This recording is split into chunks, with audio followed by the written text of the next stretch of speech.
All right, I'd like to call the Tuesday, June 26, 2018 City of Gardner Planning Commission meeting to order.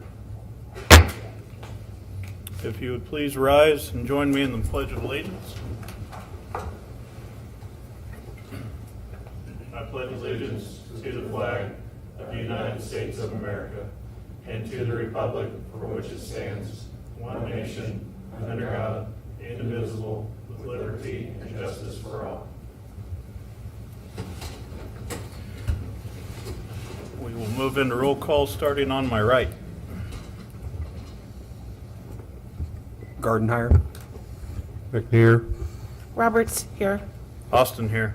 Simmons Lee here. Bowden here. Quorum is present.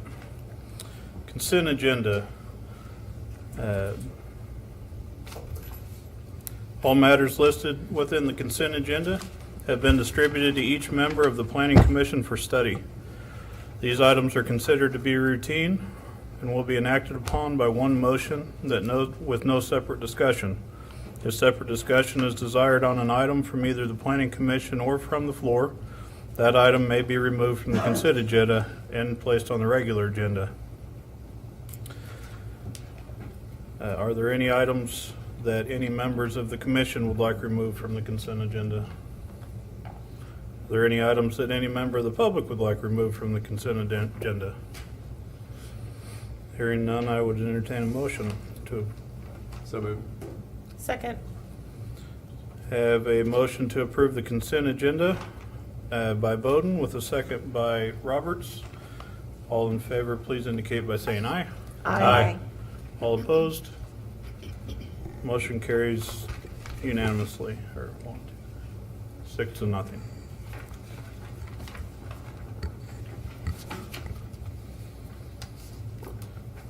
We will now move into regular agenda item number 1, Willow Chase 5, FP 1803. Consider a final plat for Willow Chase 5, an 11-lot residential development located at the northwest corner of 184th and South Moonlight.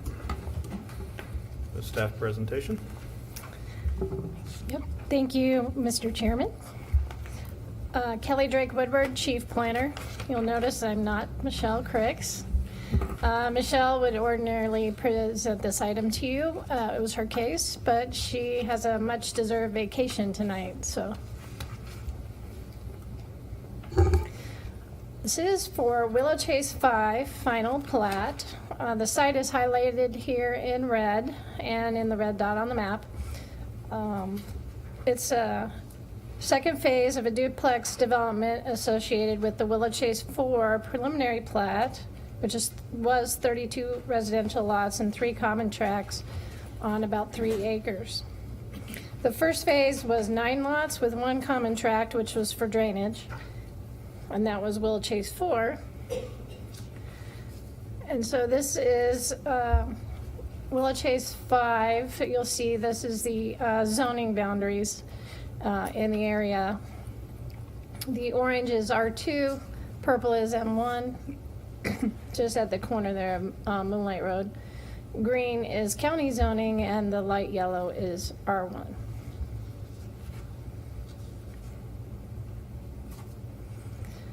So the approximate location of the project is in red.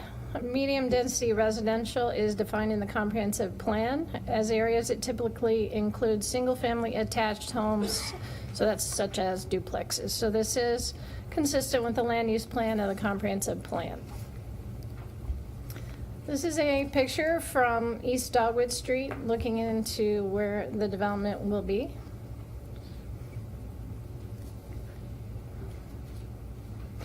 This is from the north, where they've already constructed some duplexes. These are the utilities on site. Both underground and overhead electric is available along the east and west of the property line. Water is available on the east side of Moonlight Road and cuts across Moonlight to serve the development. Sewer is available under Dogwood Street and Hemlock Street, which is the new street coming into this subdivision here. Gas is available adjacent to Hemlock Street, terminated at the south border of Willow Chase 4 currently. stormwater available on the west side of Moonlight in the rear yards of Willow Chase 4 and terminates at the southern line of Willow Chase 4 plat. Let's take a closer look here. This is the aerial showing the first phase Willow Chase 4 final plat. And here is a look at Willow Chase 5 final plat. For 11 lots for duplex construction, Tract B has a yellow letter on it, is proposed to be dedicated for open space as a privately maintained park for the development. There is an extension of Hemlock Street, which is the north-south street, and Dogwood Street. And they are in substantial compliance with the preliminary plat that was approved in 2016.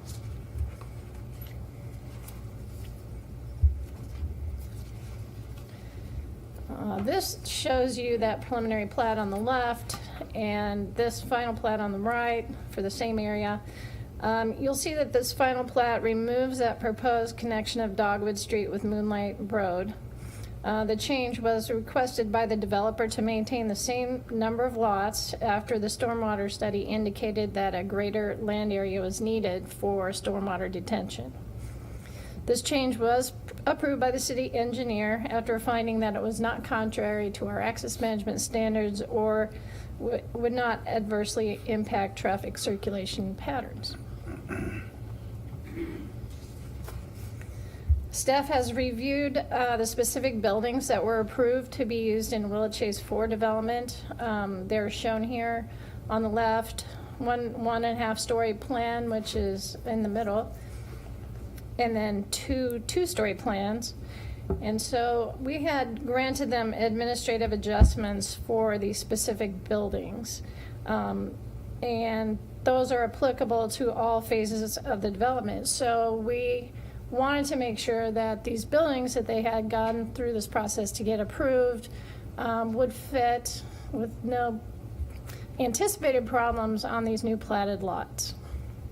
So our preliminary calculations indicate that they will comply with the lot coverage limit, both based on the proposed lot size, and that, you know, you'll see what their limits are estimated to be on those size lots that are shown on the right there. But anyway, they have to be less than 33% lot coverage per the administrative adjustment.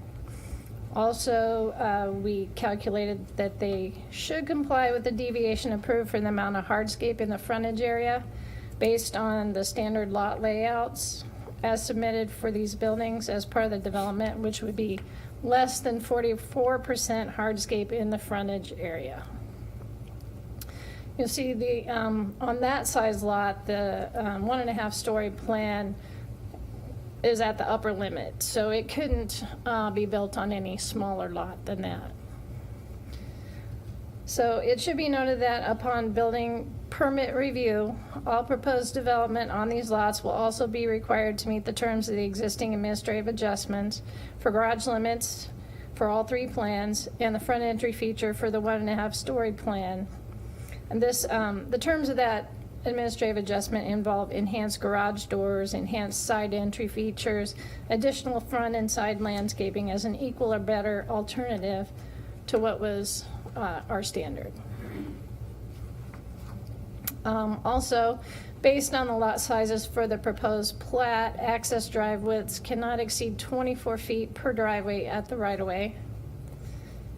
It should be noted, thus far in the development, also only 2 of the elevations that you see on this page have been constructed. I think they're working on, they don't want to use the one on the bottom there, and I think they're working on modifying their 2-story plan to have a different front entry feature so that it will help meet the diversity requirement. That's my understanding at this time.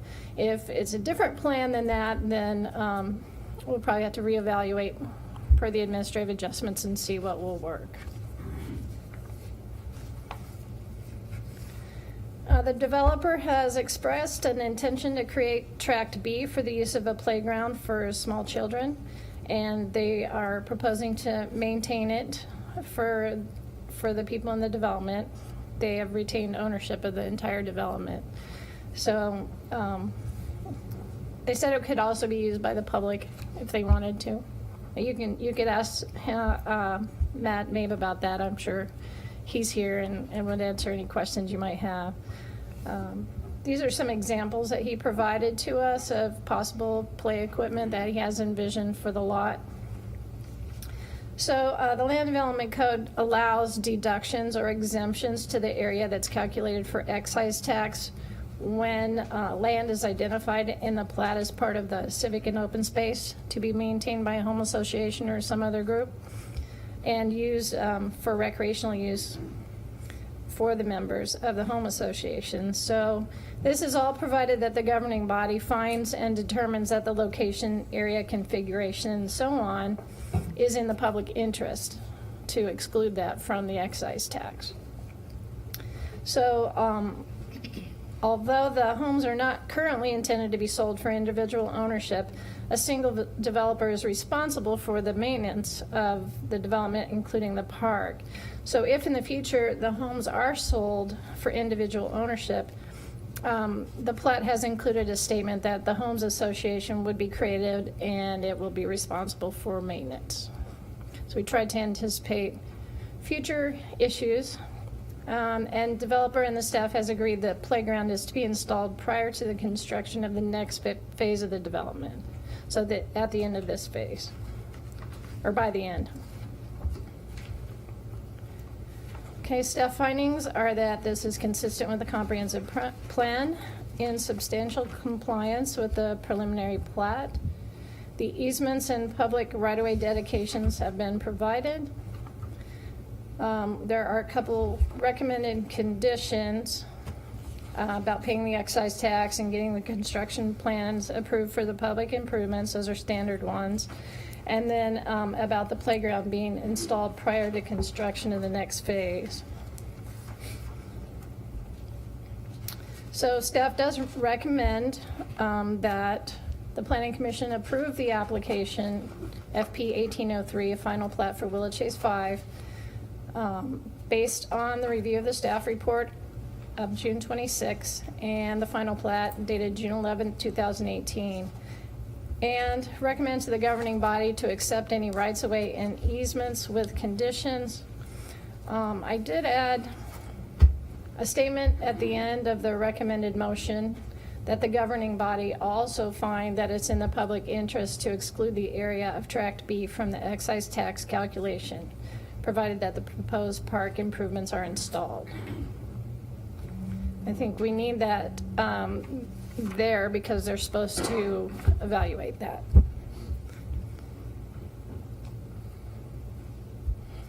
Okay? That's all I have.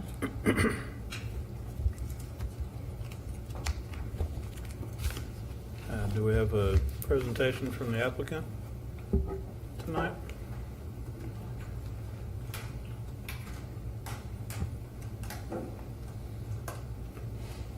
Hello.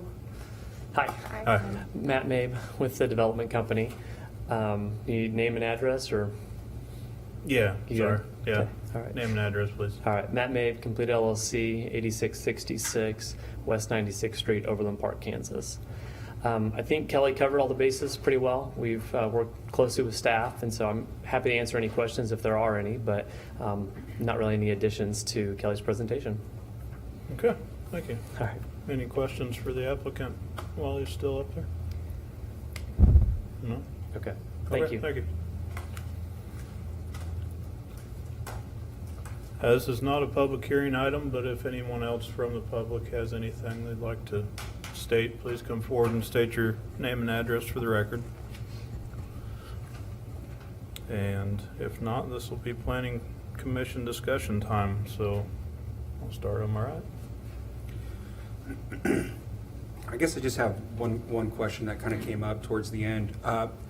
If the excise tax is being waived on Tract B, in return that they're going to have a public playground, that public playground is going to in turn be maintenanced by the homeowners association?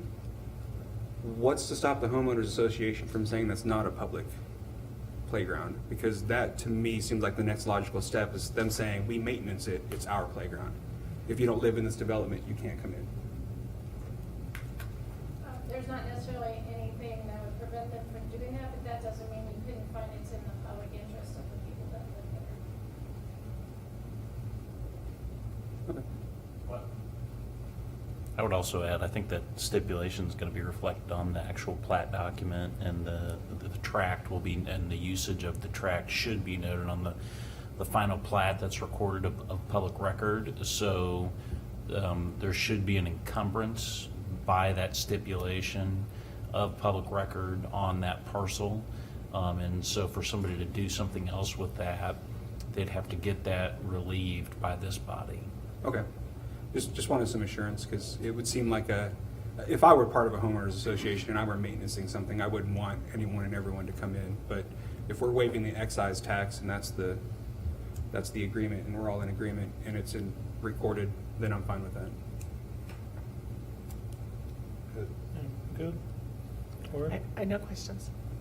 No questions. Do not.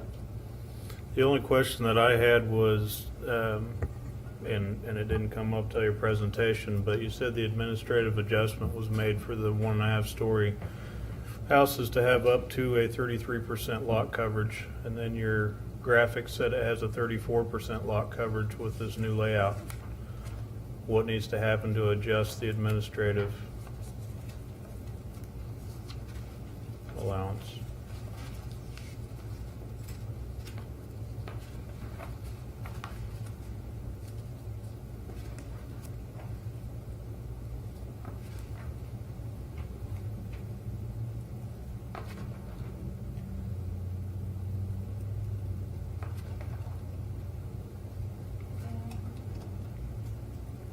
I think that might be a typo on the presentation item, but I'll have to check on that. When I approved the administrative adjustments, I know they met the limit of what we can allow, and it was approved. Okay. I might have represented the number incorrectly. Okay. And, yeah, just to clarify, I don't have an issue with 34% versus 33. I just want to make sure we're following the numbers. Okay. Use attention to detail. If no one else has any further questions or comments, I would entertain a motion on this item. A motion after review of application number FP-18-03, a final plat for Willow Chase 5, located at the southwest corner of South White Drive and South Moonlight Road, parcel ID CF221425-4002, based on review of a staff report date June 26, 2018, and a final plat dated June 11, 2018. The Planning Commission approves the application with the following conditions. Number 1, prior to the recording of the final plat, excise tax shall be paid to the city. Number 2, the construction plans for any utilities, infrastructure, or public facilities shall meet all technical specifications, and public improvement plans shall be submitted and approved prior to the release of the plat for recording.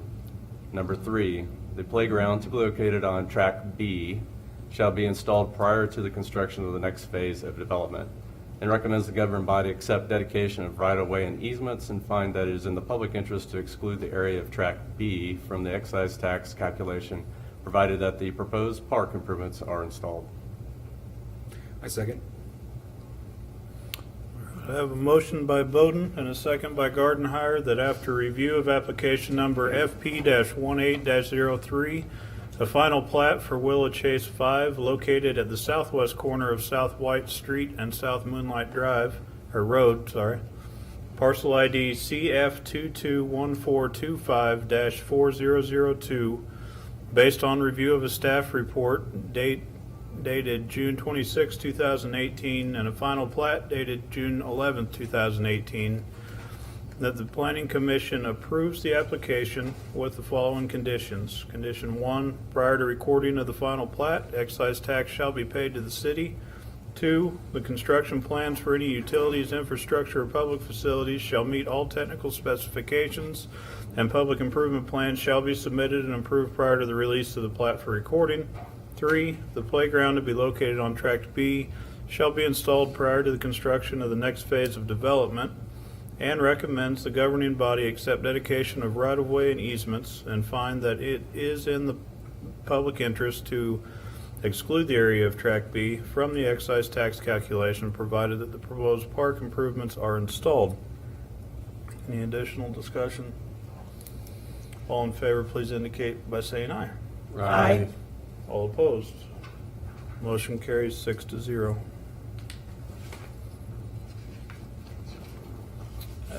Regular agenda item number 2, Gardner Dental. Final development plan 18-03. Consider a final development plan for Gardner Dental located at 115 North Moonlight Road. Staff presentation, please. Good evening, Commissioners. Michelle Leiniger, Principal Planner. Subject property we're talking about is outlined in blue on your screen. It's north and east of the intersection of Moonlight Road and Main Street. This is the vacant property that's located between Central Bank and what is now Planet Sub and the barbecue place. There's a daycare to the north, and then front terraces to the north and west. All of the area directly adjacent to the property is Zone CP2, Planned Commercial District, Planned General Business District, and directly on the eastern edge of the property is Railroad Spur. This is the site plan for the property.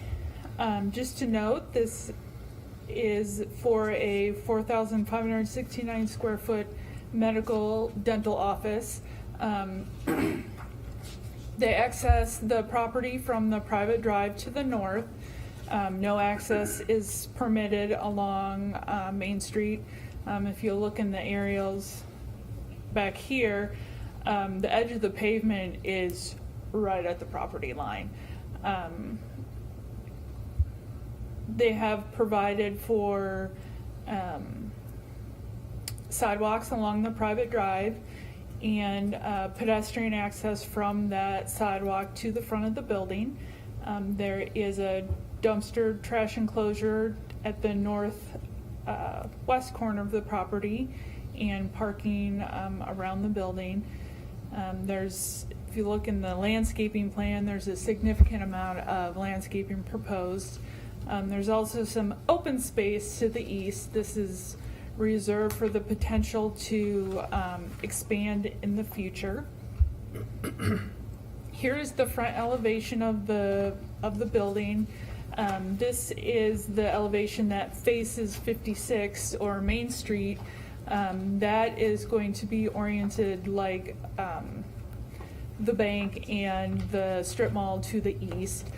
Currently, this dental office is actually the next strip center to the east after where La Coretta is. They're just looking to have their own building, make a significant expansion to their space. Staff findings, generally in compliance with the preliminary development plan. The original plan showed one building that was 6,650 square feet with parking adjacent. The proposed plan shows a smaller building with adjacent parking, the space for an additional just over 2,000 square feet of building. If this additional building or building addition is proposed in the future, it would have to come back before this body for a revised final development plan. The building design is consistent with good design principles and practices, and the building design uses quality materials and style is appropriate for the context, making it compatible with the surrounding properties. If you notice, the building borrows design aspects from surrounding buildings, creating the continuity with the development while not having every building looking exactly alike. You have some more of a house type feel, you have some peaks, you have more of a front entrance. There's decorative shingles proposed, gray lap siding, stone veneer, and a portico with posts to provide for the front entry feature. There's one deviation request for this project. Deviations are permitted under the development plan if approved from the Planning Commission. The specific deviation is for the small commercial pad site building type for the transparency. The requirement is 50 to 80% at street level. This is actually considered the back of the building. It's the north elevation of the building. The private drive by definition meets, it's considered a street. So this is why they are, why this standard is applicable. They are proposing 40% transparency on this elevation, and the applicant has given a reason for the request of patient room privacy. If you look at the elevation, there is a significant amount of transparency on this facade, and additionally, they have provided some significant landscaping on the north side of the building. Staff is supportive of the deviation. Staff recommendation, staff recommends approval of the final development plan, subject to the condition that the public improvement plans are submitted and approved by Public Works for the extension of a water main prior to the issuance of a building permit. The applicant has had to work with the fire department to get an additional fire hydrant further south onto the site, so they had to extend the public water main. There's already an existing utility easement. It's just a matter of getting these minor plans approved by KDHE in the city. So we want to make sure that that's in place before the building permit is issued. Here's the recommended motion, and I can answer any questions if you have any. Thank you. Do we have any presentation from the applicant tonight? Okay. Any other comments from the public tonight? Nope. All right. So this will be our planning commission discussion. Any questions, comments, concerns? We'll start on my right. I guess the only question I had was, it didn't seem like there was much parking, but since you didn't bring it up, it must have been in compliance. Okay. I figured no news was good news, so, okay. As long as it meets requirements. No comments? No, I'm good, and I'm good with the deviation Okay. of the 40% on the north. No comments. No comments other than, again, I think the deviation's fine. It's not the only property along that street that has that deviation either, so. And the only question that I had, and I hesitate to ask it because I should have looked it up before I got here and I ran out of time. Do we require any screening of the air conditioning units on the south side, or north side, I mean? I believe the plan shows, one of the pages in your packet shows the MEPs, and it shows the air conditioning units. Right. It's on the north side, northeast corner. Yeah, they're Yeah. on the north side, and the landscaping plan shows Yeah, it landscaping does. around it, so it definitely meets. Okay, that was the piece that I missed, was the landscaping plan. Yep, the landscaping plan, it's on Do the we have north one? west Oh, corner yeah, of it's the way back in the building, back. there's 4 squares.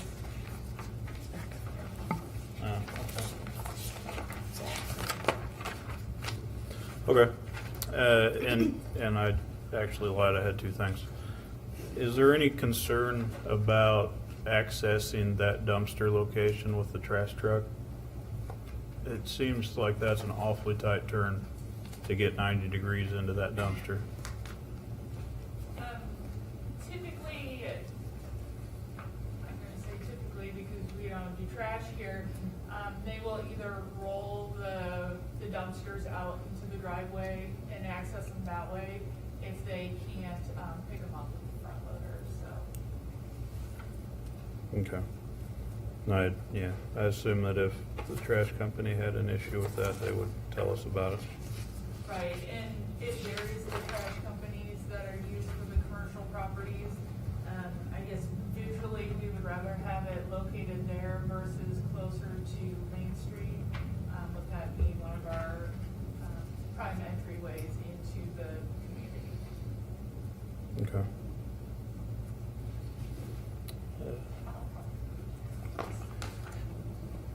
Well, I have three things, I'm sorry. The last thing, and I think I know the answer to this one, but just to confirm that the elevation that will be approved is, which one is it? Because we have three different versions of windows in the three different elevations that were given to us. It would be the non-colored version. Okay. The colored ones are more, they were the first, part of the first submittal, and Okay. they're more for color and materials. They're slightly different, but we would use That, the A201. okay, that was my assumption. A202 for the approved elevations, Okay, because those are the ones that have the appropriate amount of transparency. right. Okay. I'm actually done this time. If there's no additional discussion or questions, I'd entertain a motion on this item. I recommend after review of application FDP-18-03, a final development plan for 115th North Moonlight Road, tax ID CP 669600010001, and final development plans dated June 4, 2018 and June 13, 2018, and staff report dated June 26, 2018. The Planning Commission approves the application provided the following condition is met. Number one, submittal and approval of public improvement plans for the extension of a public water main on site prior to the issuance of a building permit. Second. I have a motion by Commissioner Simmons Lee and a second by Commissioner Bowden that after review of application FDP-18-03, a final development plan for 115 North Moonlight Road, tax ID CP 66960001 space 0001, and final development plans dated June 4, 2018 and June 13, 2018, and staff report dated June 26, 2018. The Planning Commission approves the application provided the following condition is met. Condition 1, submittal and approval of public improvement plans for the extension of a public water main on site prior to the issuance of a building permit. Any further discussion? All in favor, please indicate by saying aye. Aye. Any opposed? Motion carries 6-0. Regular agenda item number 3, Olathe Health Urgent Care of Gardner. SP 18-04, consider a site plan for Olathe Health Urgent Care located at the northeast corner of South Gardner Road and I-35. Staff presentation, please. Michelle Leininger, Principal Planner. This item is basically the next step from what the Commission saw last month. You saw the preliminary and final plat for this property.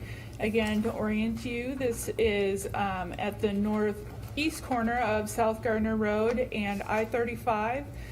It's a portion of the three properties highlighted. This is just an aerial for visual reference. You have Ground House and Phillips 66 directly to the north, and then another Phillips 66 to the across Gardner Road to the south. Here's generally more specific as to where the property is located. This plat will go before the Council for Acceptance of Right-of-Way and Easements July 2nd, so that is coming up soon. Here is a close-up of this proposed site plan. This is a proposed 8,727 square foot medical building. It's an urgent care building.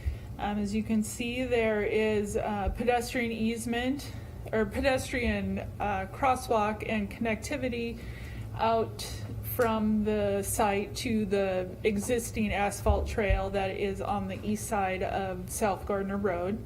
There's some proposed parking and drop-off area on the north side of the building and some parking on the south side. This project does have some administrative adjustments. These are a little different than the deviations you saw in the last project. There are specific parameters and qualifications for the administrative adjustments. The first one I am going to talk about is what you saw last session or last item. It's for the transparency for the small commercial pad site. This property is adjacent to two roads, the new road 189th Terrace to the north and then South Gardner Road to the west. So this transparency requirement is applicable to the north and the west elevations of the building. The applicant is requesting a deviation from that transparency requirement on the west elevation, which faces South Gardner Road. The requirement is 50 to 80% at street level. They are proposing 29%, which is the elevation that you see before you. The applicant has stated that they're adding a park bench along the trail, which you can see right north of where it says turnaround on the southwest corner. There's a little arrow that says park bench. This is what they're proposing for their equal or better for the administrative adjustment. They feel that it will augment the pedestrian traffic experience as they utilize the 10-foot trail. Medical office building, associated exam rooms are on this side. Again, they don't want that visual aspect. It's even more of an issue with a medical building versus a dental office kind of facility. They're providing those smaller windows into the exam room, so they're still getting that light. There still is some opportunity for that transparency. It's just up higher out of the view of the general public. They've also provided some landscaping along this facade to soften the hardscape that is along there. The relief meets the code intent to implement a system of open and civic spaces for natural recreation, social and cultural aesthetic needs of the community. The bench near the trail will provide for a social spot for users of the trail to sit and rest in the shade once the trees are established. The general intent of the C2 district is to provide retail, service, and employment uses that do not require a central location. If you remember with the discussion with the plat for this property, the intent is to build a larger medical facility on the site, and this just being the establishing portion of it and to add a larger facility. The relief provides no perceived impact on the adjacent property or public realm. Windows are provided on the elevation, and additional landscaping is also provided along the foundation, along the drive aisle, and the street trees along the right-of-way. So there's a significant amount of landscaping along this western facade. Compliance with the standard is not practical due to the use of the building. Again, this is the visual aspect into the building for privacy issues with medical facilities. Staff does support this adjustment. These are 3 adjustments that the Planning Commission has the authority to approve or not approve. Staff has given you whether we would support or not support the adjustments, and based on that is how I have tailored the recommendation. So if the Planning Commission finds that they want to do something different, that motion will have to be tweaked a little bit. And must talk too long. Okay. The next administrative adjustment is for the required maximum, or the required parking, the maximum parking. Our code has a requirement for parking, and then there is a maximum parking. We built this into the code for stormwater issues. We don't want to overpark areas and have just sea of asphalt, concrete, and then we have to deal with the runoff. The code dictates that you shall not provide greater than 20% more than the minimum required parking, and mitigation of potential impacts of more parking through stated strategies. Provide shared parking is one of the strategies. Dual purpose, the areas over the minimum is dual purpose space. Alternative surface areas designed to infiltrate stormwater, pervious pavement, pavers, such like that. Provide additional buffers and on-site open space to screen parking and provide more active usable outdoor space. This site requires 44 spaces, 52 spaces maximum. With this deviation, it's not the equal or better, it's the 10% over. So the maximum they could have with the 20% and then the 10% is 53 stalls. The applicant's response is that they are designating areas, go to this, the areas that are highlighted in red as dual space, well, at least the southern area is a turnaround and event space for different types of events that they're looking at having. The northeastern area just is marked out as no parking. They said that these areas will be reclaimed in the future expansions of the site. The intent statement of the C2 district states the general business district provides retail, service, and employment uses that do not require central location or that are not easily integrated with supporting compatible uses. This district can also be used in a limited manner for specific uses that are not easily integrated into the compact pattern of neighborhood or mixed-use centers, but that can contribute to the overall vitality and mix of uses in the areas at strategic locations. Providing in excess of the maximum would not be supported by this intent, as it discusses compact mixed use, which traditionally share parking in order to reduce the number of parking stalls and therefore reducing the amount of impervious surface. Sound planning and urban design principles provide for maximum number of parking stalls and require mitigation of excess parking in excess in order to address additional pavement and stormwater issues that large amounts of hard surface can cause. The applicant has not provided the reasoning behind the need for the access, nor have they met the mitigation requirements. They have not, the mitigation requires that the 20% over the maximum be dual use. They have shown the parking and an additional use. They're supposed to be a dual use, not addition plus an addition. So they're actually gaining twice as much hard surface with what they have proposed. The applicant has not provided a reason as to why they need the 22% increase in parking. The applicant has not met the requirement for the standards to mitigate. The applicant is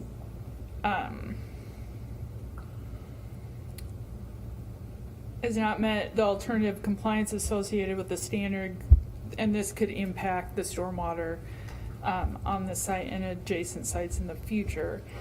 Staff is not supportive of this administrative adjustment. The applicant is not given the reasons why they need the excess parking, nor have they met the requirement for the mitigation of the excess. The applicant is proposing an additional paved area for event space, which is in addition to the excess. This is not a mitigation, therefore the applicant has not met the standard. The extra unnecessary paved areas will allow for parking to occur, as it looks like parking even though it's just painted as no parking. Could impact the amount of impervious surface and stormwater runoff, and as a condition of approval, staff has included that these two areas be removed and revise the plan to show 9 parking stalls as both parking and event space as a dual purpose.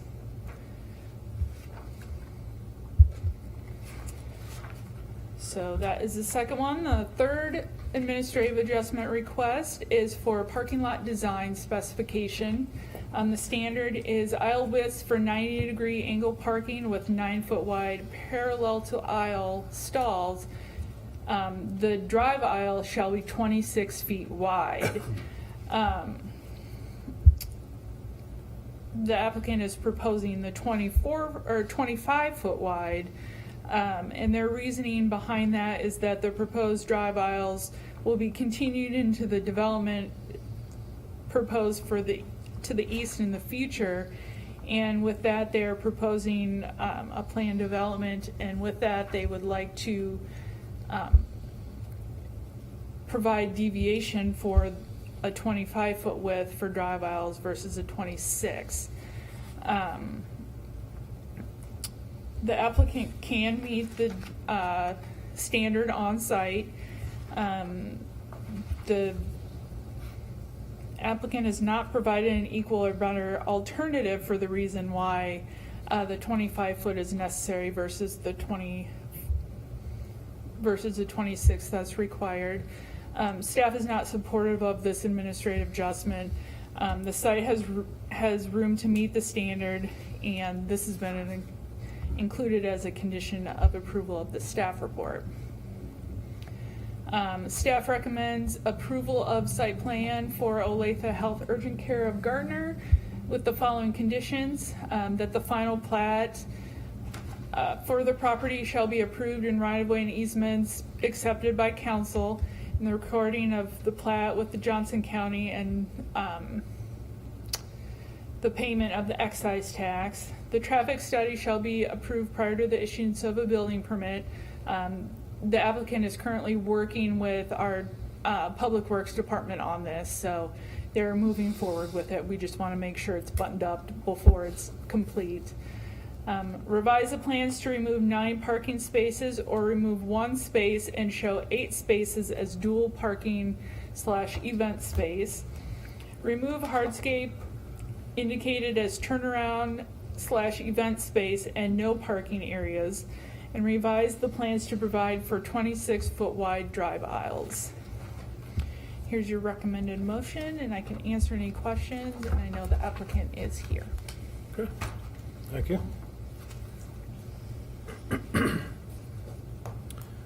Do we have an applicant presentation this evening? You can come forward and state your name and address for the record. I'll be happy to hear what you have to say. Hi, Todd Allen Brand, Payne and Brockway, 426 South Kansas Avenue. I'd like to first thank you guys for having the opportunity to come forward and discuss our case with you. We had the deviations that we were requesting, and we wished that the staff would have been able to support us on that, but I feel like that I probably didn't do a good enough job trying to state the reason why. And I'm not sure how much you guys are aware of this whole piece of property or have seen much on this piece of property. The hospital is planning on, Olathe Health is planning on coming in and constructing eventually about 150,000 square foot multi-story building, which is essentially a mini hospital, if that makes sense. They know there's a need for an urgent care. They just don't have the room for their current clinic where they're at now, so they want to come down to this space. So this is essentially the first phase of the whole development. And they're in such, they know there's such a demand that they didn't have time to go through the whole planned process, but they had an avenue to get this forth and approved and get this under construction. And actually, the design team is currently working on construction documents as we speak, just moving forward because they know the hospital is on a real tight schedule wanting to get this put in. So this structure that they're proposing will eventually, the exact same building will mirror over to the east, and then the parking lot on the north will expand to the east to accommodate parking, as well as to the south to accommodate parking for the new building. So essentially be another 9,000 square foot building, if you guys are following me. Then south of the building that mirrors is going to be an emergency room. So that parking, or the area that we're calling event parking, or the area to the south that's not hatched at, that doesn't show any parking, that is actually going to be eventually, when the building gets mirrored and the emergency room comes in, that will be a row of parking. And part of the reason for having that in place now was they were trying to eliminate as much disruption to the movement of traffic coming into the back of the building, and kind of, being able to put a fence for construction up there and not interfere with that drive lane. So that was part of their thinking. And then they could also use that for a staging area for some of their items as they expand to the east. Now, the row of parking that we had shown on the east side, on the north side of the building, that is actually going to be a drive continue east. That east-west drive on the north side will just continue east, and there will be another island basically where those stalls are sitting that looks similar to the island that we show currently right now. So we don't have an issue eliminating that parking. I believe that wouldn't be a problem. Getting rid of that area is not really a need for it necessarily right now. But the portion to the south, two things: using it for a staging area in the future, and also they were concerned about delivery vehicles coming in and needing a place to park, rather than parking in front of a bunch of parking stalls where people can't get in and out if they need to. So they thought they could utilize that area for a temporary parking for delivery vehicles. And then also there's some talk the hospital's thinking about doing like health fairs, and they thought that would be a great location to put tents up and have booths set out if they need to, and then it wouldn't also disrupt any additional parking they have. So that was the reason that we were asking for those deviations for the parking. And for the drive lane, I think I understand this correctly, and staff can correct me if I'm wrong. When we come in, which is probably going to be within a year with a planned district, we're allowed to have 25-foot drive aisles in the planned district, and they don't want to construct drive aisles that are 26 feet, and then they look kind of peculiar. Granted, it's only a foot, but it would look kind of peculiar as we continue on with the plan. So we were anticipating showing this as what would be built out that corresponds with what's going to be done in the future. And then just to let you know, we are going to also rezone this piece of property at the same time when we do the whole plan. So we're going to put this piece of property into the planned district, and then we will be replatting the whole thing. And so these property lines, all these property lines you see on the east side, are either going to be in parking or be in a building down the road. So our plan is to get this building in because of the need that the hospital knows there's a need down here for, and then come back and plan the whole thing, including this property. And that was the reason we wanted to be consistent with what we're going to propose in the future, keeping it consistent with, the future stuff right now. So and there was some talk about getting additional open space or additional plantings. Part of the problem was creating more open space to the south or to the east, or even additional plantings on that side with landscaping, were just going to be gobbled up, I guess is a good way of putting it, for lack of better words, when we continue on with the development to the east. So we were trying to eliminate, expanding this property too much, and also the plantings so we wouldn't disrupt that as we proceeded on with their next phases. And I know it's hard for you guys, if you haven't seen the plan, it's kind of hard to visualize this. I mean, I think that staff's got copies of kind of the future full development. I know that it's kind of tough, but it's hard to visually see it without some picture, but that's kind of our reason for the deviations. Other than that, we're in agreement with staff, and the hospital is very excited about pursuing this project and moving forward. I mean, they really think they've got a really nice product, and they think there's going to be a nice benefit to the city, not only for the urgent care, but also for the whole build-out when it's completed. Okay. Thank you. And I can answer any questions if you guys have any. Thank you. Do we have any questions for the applicant? I have a question. Go ahead. I'm sorry, I have a question. How long to full occupancy of the site? Like, how long until everything is totally built are you anticipating? Well, that's kind of tough for me to answer, considering I'm with one of the design teams, and unfortunately, everybody that's with the hospital that could make it tonight's on vacation. So I think that they're probably looking for the next phase to mirror over, I would say, within a year after this one's constructed. And then the emergency room would probably, if I don't 100% remember all the dates they said, but I think within probably a couple of years after the second phase. And then the full development, they probably were looking at probably a 5-year, Okay. After that. But it all could change depending on the demand. I mean, it could just, maybe they build out substantially more. But they typically are going to phase it kind of like they did with the hospital they had at Olathe, where they built the hospital and doctor's building and added doctor's building, and they continue to, if you've ever been up there, every year they've got something going on and they continue growing. So they've got basically 4 phases or possibly 5 for this development, for the full build out. Thank you. Okay, thank you. Any additional questions for the applicant? I do have one more.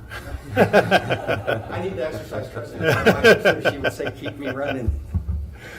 And it has to do with the 25-foot aisle widths. Obviously, we don't have the plans in front of us, and I don't know what all you know about them or can share about them, but what's the reasoning for needing the 25-foot aisle widths even with the future development? Is 26 not doable in the future development either?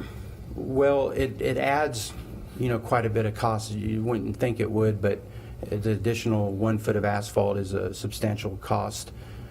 And they've got all their facilities currently, no matter what city they are in, their configuration, whether that matters or not. I mean, I'm not trying to say that one city's better than another. I'm just saying all their configurations they have right now are this exact same parking lot, 9-foot wide stalls, 18-foot deep, or 20 and 25-foot lanes.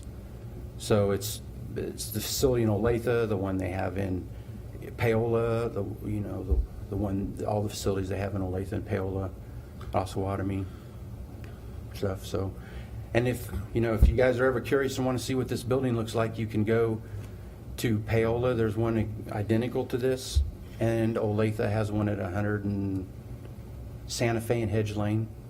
The one in Paola is, I think it's called Kansas, and I can't remember the north-south street. It's behind the Applebee's, kind of. That's about all I know. Okay, thank you.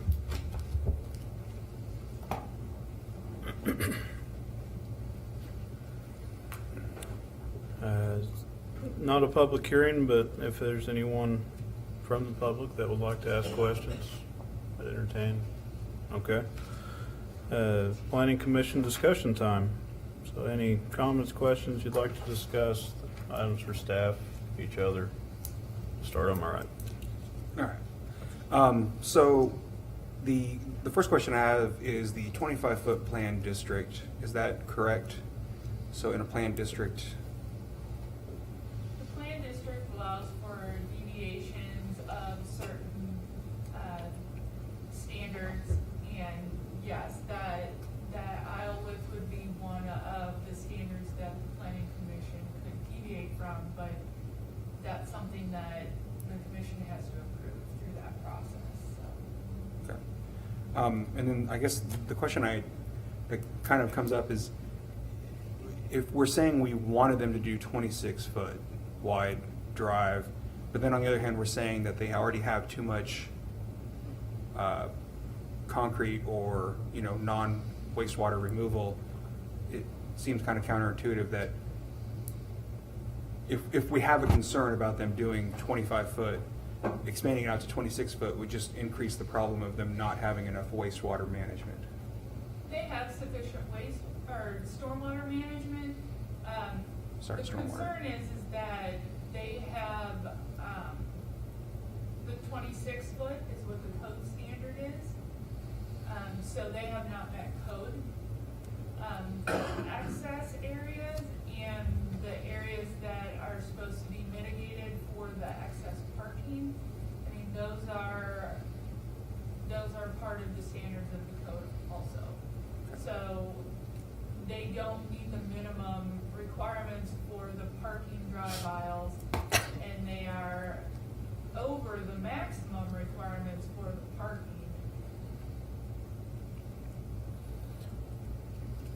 It's just unnecessary pavement for the no parking area and the turnaround event space when the mitigation for the excess parking is supposed to be dual use. It's supposed to be you're having that event space, and when you're not having that event, it's used for parking. So you're mitigating it as a dual use instead of having more concrete, more concrete, more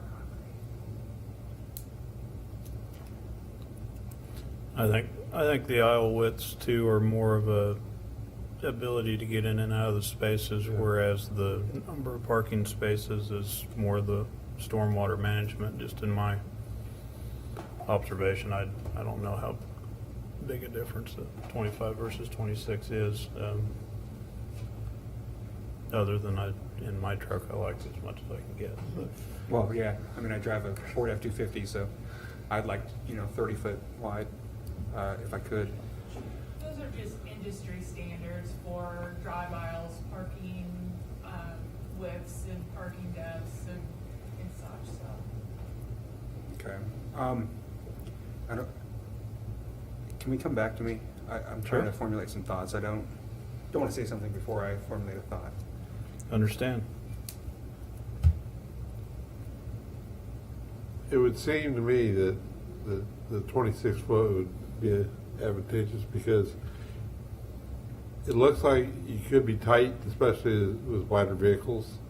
It could also be very difficult for, there may be a lot of elderly people with vision related issues. 25 versus 26 feet between the aisles could be something that could cause a safety or an accident concern. Is that something that we need to be concerned about, or what's staff's opinion of that? Staff's opinion of the 26 feet? Is that more for was that a safety concern? I guess I don't know all the details behind the industry standard, but, I mean, that's always a concern. Vehicles are bigger, wider. You have to allow for turning movements. You have to allow for, the ability to back in and out of stalls, passing vehicles safely. I mean, it can work. We do have a standard for 25-foot aisle widths, but then the parking stalls are supposed to be 9.5 feet wide. So it's that maneuverability in and out of the parking stalls is more of the issue. So we really have two deviations, and one is we're cutting the width of the stalls by six inches, and we're also cutting the distance between them 5 foot. Is that No, correct? there's two different Either standards. or. You either have the 26-foot wide aisles with 9-foot wide parking stalls, or Okay. you have 25-foot drive aisles with 9.5 foot. Well, I was confused because I was looking at this drawing. It has 25 and 9. Right, so, I mean, if you flipped it the other way, you could have, they would either have to have. We could read the deviation either Right, way. you could read Yeah. the deviation mention that you're getting a deviation from the 25-foot wide drive aisle, or that you're getting the deviation from the 9-foot parking stall. But we picked one and it was the drive aisle. Thank you for clarifying.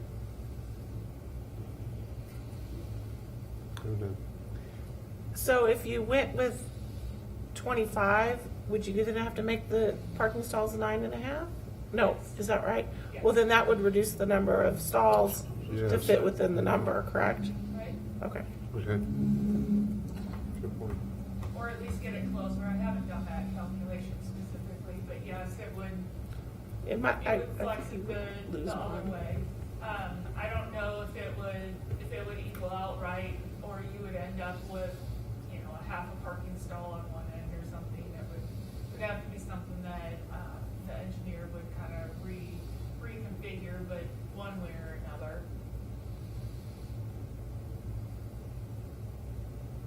I don't have a question, just that was Okay. thought. Questions on my left? So I guess it's hard to plan for something that's 7 years out, and I have not seen the traffic study, but is there plans for some kind of stoplight or something at that area if there's going to be ambulances coming in at some point, or is that addressed later? They're still working on the traffic study review with our Public Works Department and with we have on-call traffic consultants. So the traffic study shows, the overall development. So yes, Okay. that's taken into consideration whether they need a light there or not. The proposed street that's to the north, that would be proposed to connect, kind of curve up to the north and connect to where 188th Street would go to the east. So let me get back here. So where 188th would connect Okay. across the north part of Ground House, the 189th Terrace would Okay. go and curve and connect there. So, with the study that the city just completed with the realignment of 191st Street and such, that connectivity with that project would be at 188th Street, which is where there would be a light. Okay. So that's also being taken into consideration with the traffic study. Traffic study is very, very technical, so we as planners tend to leave it to our professional transportation engineers, because a lot of times I look at it, I'm like, I'm not really sure what that means. Okay. So we let them work it all out since they're in charge of the roads and that connectivity. But yes, they have requested that traffic study be for build out. Thank you. I guess I'll be a little different. I assumed that the new Olathe one on Santa Fe would be very similar to this one, and I went and checked out the parking and stuff there. And it sounds like that assumption is right, that it's 25 feet there. Add some? Yeah, please. So, I don't want to argue with staff, but when she said it's an industry standard, every city in Johnson County, the standard is 25-foot drive lanes and 9-foot by 18-foot stalls. Unless you have a 24-foot drive lane, then you go by a 9-foot by 20-foot stall. So the cars aren't sticking out into the drive lane. The only time that's required in a 26-foot drive is adjacent to a fire hydrant, 25 feet either side of it, according to the International Fire Code, the 2012 International Fire Code. So, like you said, the parking lot at Santa Fe and Hedge Lane, as well as Paola, any parking lot you go to, all the drive lanes are probably going to be 25 feet, except areas where they might have put a 30 for access, where there's more traffic in front of a retail center or something like that. So that was it. And I just want to say, we don't, there's not an issue with us removing that no parking area or the event space and eliminating the one stall. but we would really like to continue with the 25-foot drive lanes because that's, what we've used to practicing, and that's what the hospital currently has on all the facilities and numerous facilities in the Johnson County. Matter of fact, not just for the hospital, but for all facilities. Would there be any interest in adjusting to the 9.5-foot wide? Well, Stalls? if you Which bring would that point, eliminate you bring about that 4 up, and that's a good point. If stalls.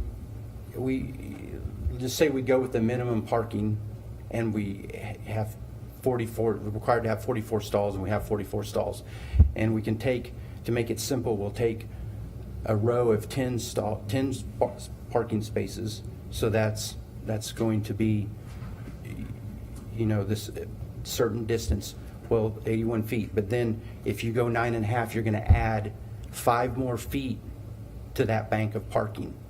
So instead of 81, you're going to have 86 now.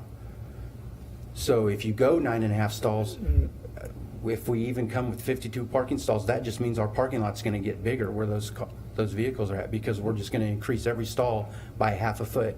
So, half a foot, and then a foot, and then a foot and a half, and then 2, and so that. Yeah, except if you're restriping on the current asphalt layout, and then you just lose 4 stalls. Well, we're gonna lose all our stalls by eliminating. If we remove that no parking on the east side, remove the event space on the south side, and 1 space, that's 52. We're allowed 52 stalls.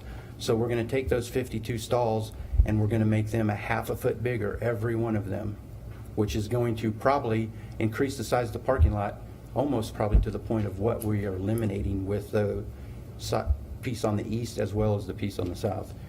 I'd have to do those calculations, but it would be pretty close.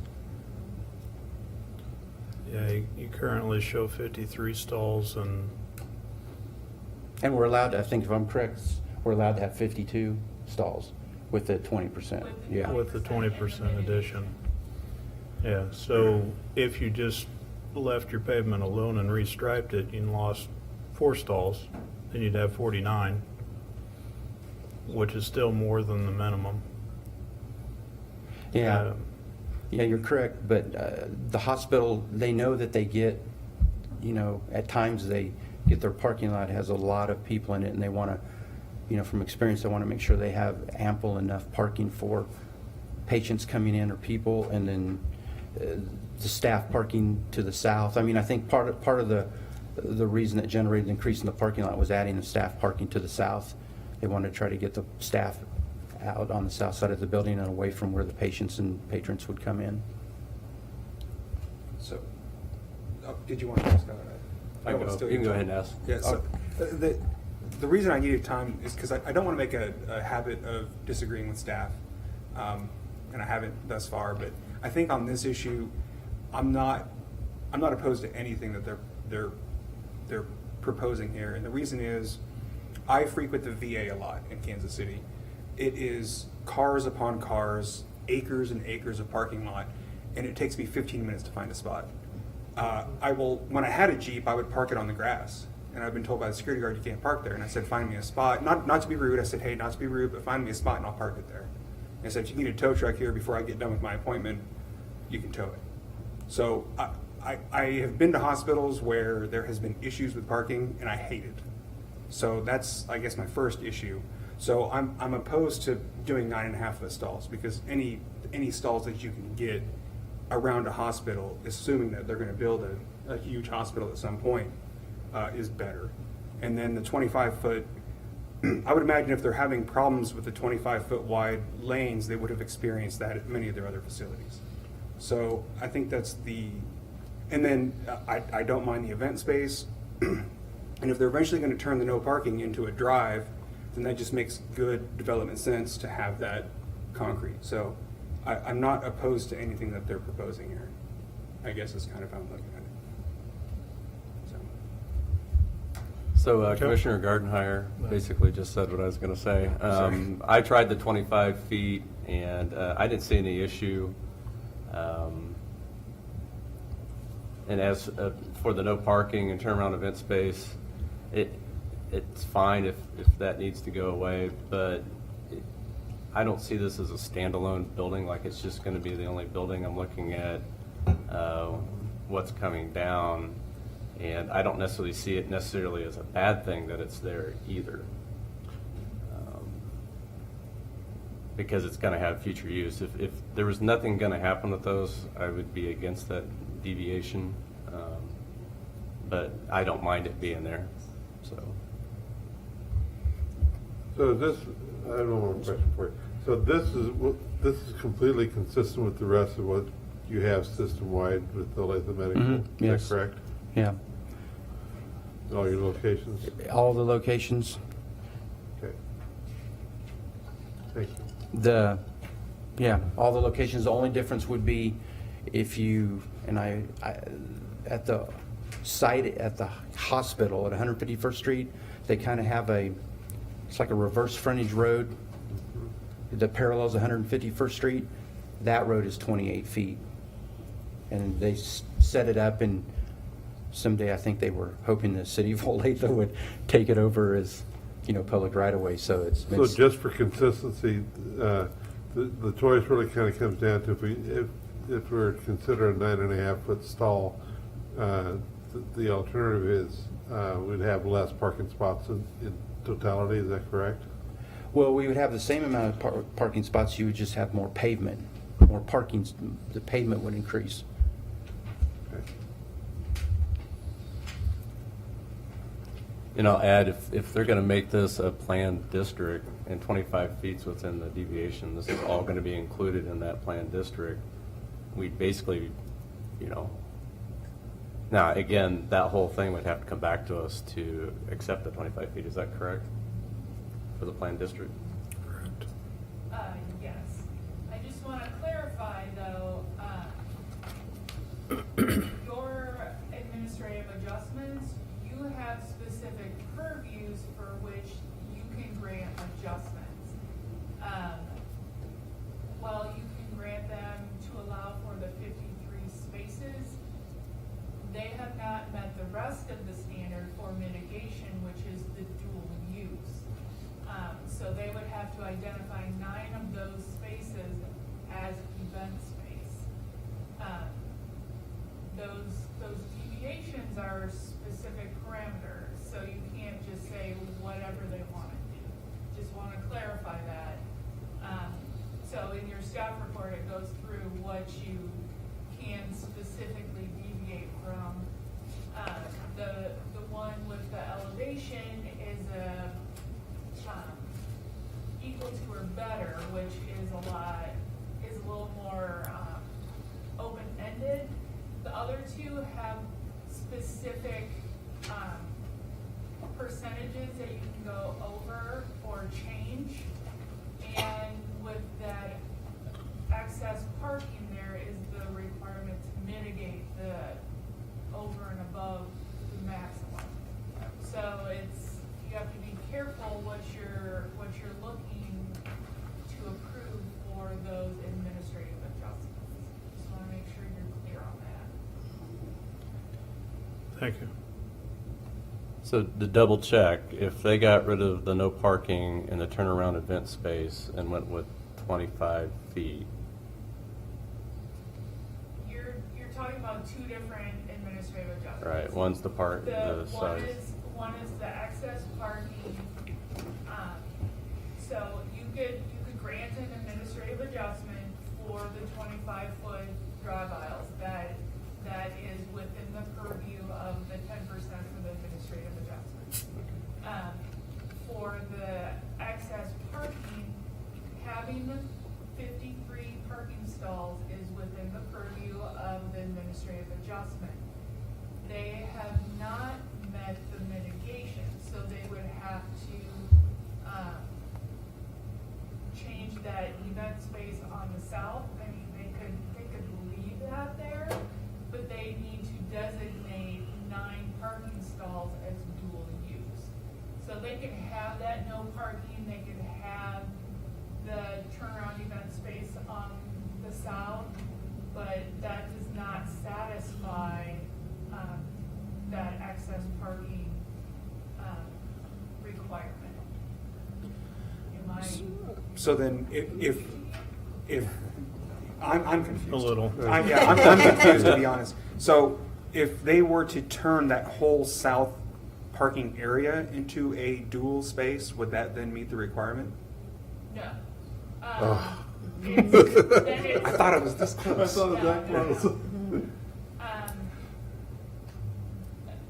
What I might recommend for the commission is you specifically discuss each administrative adjustment, and kind of get a consensus on that, so that you're focusing on one and not everything. But no, that what you just said, it would have to be that turnaround event space would have to be in. So for example, if you took 9 of the northern parking stalls and identified those as parking / event space, then it would satisfy that over and above. That turnaround event space on the south side it meets no requirement. It's just extra space they have included. So if we took the 9 of the spaces at the very north end of this parking lot, the very opposite end of the turnaround event space, and had that designated as dual use, that would be in compliance administratively? That would meet the mitigation for the excess parking. That part isn't necessarily part of the administrative adjustment. It's kind of all lumped in with that, but it's the administrative adjustment is to allow for that one extra parking stall, is what it is. But you're looking at 2 different standards. You have the maximum parking, which is the 44, and then you can go 20% over that. So if you do the 20% over that, which it would allow the difference between the 44 and the 52, so that's the extra 20%. That's the 8. In order to get that extra 20%, you have to mitigate it. So that's those 9 stalls. So in order to get those 9 stalls, which is allowed by code, you have to show that mitigation, which is what they were trying to do with that event space, which is one of the things that is allowed for mitigation. So they haven't met that piece of what is already allowed by code. The administrative adjustment is the 10% on top of that. So that's the 1 extra parking stall.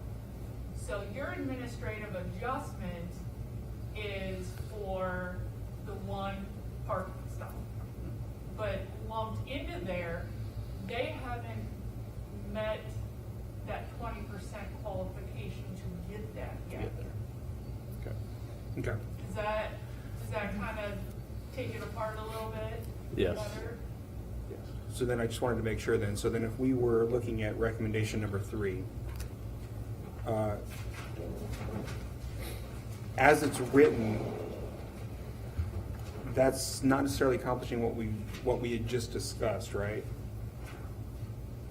Well, they either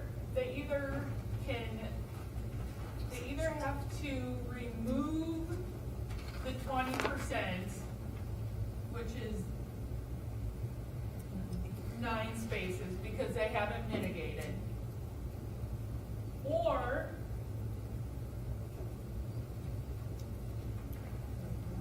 remove 1 space and show 8 spaces as the event space. So the 9 parking stalls Is 30%. That's your 20% overage that's allowed plus the 10% administrative is how you're getting there. You either have to, regardless, if you want the 20%, you have to mitigate. In order to get the 22%, you have to mitigate and get the administrative adjustment to get the extra stall. There you go. Regardless, if they don't want to mitigate, they have to remove all the excess parking. So the reason I'm bringing this up is so just No, discussing. it's hairy. Yeah, so just discussing one point like you had suggested, number 3. So if we were to allow them to keep all spaces, this would have to be changed to revise the plans to remove 9 parking spaces or show 8 spaces as a dual parking space, and then we would do an administrative, whatever it's called, to allow 1 more space. Is that correct? Actually, And to it complicate should be, further, 10% is 4 spaces. it should be, this is kind of an option here. They have to show 8 spaces as dual parking event space. If you want to approve the administrative adjustment, they have to show 8 spaces as dual purpose spaces. But they wouldn't have to remove the 1 space if we did the administrative adjustment. Right. If you didn't do the administrative adjustment, then they'd have to remove a space and show 8 spaces as dual. Right. And if the administrative adjustment limit is 10%, wouldn't that be 4 spaces, not 1? So they would have to, 10% of 20%. 10% of the standard. 10% of the standard. So the standard So is the an adminis- additional 20%. oh, okay. So we can't allow an additional 10% on the minimum. We can only allow an additional 10% on the additional 20% that's allowed. Yes. Okay. It's a 10% of the standard. Less than 10% of the standard. And I think I Except did the the calculation standard's in the 44, right? because I double checked it a few times.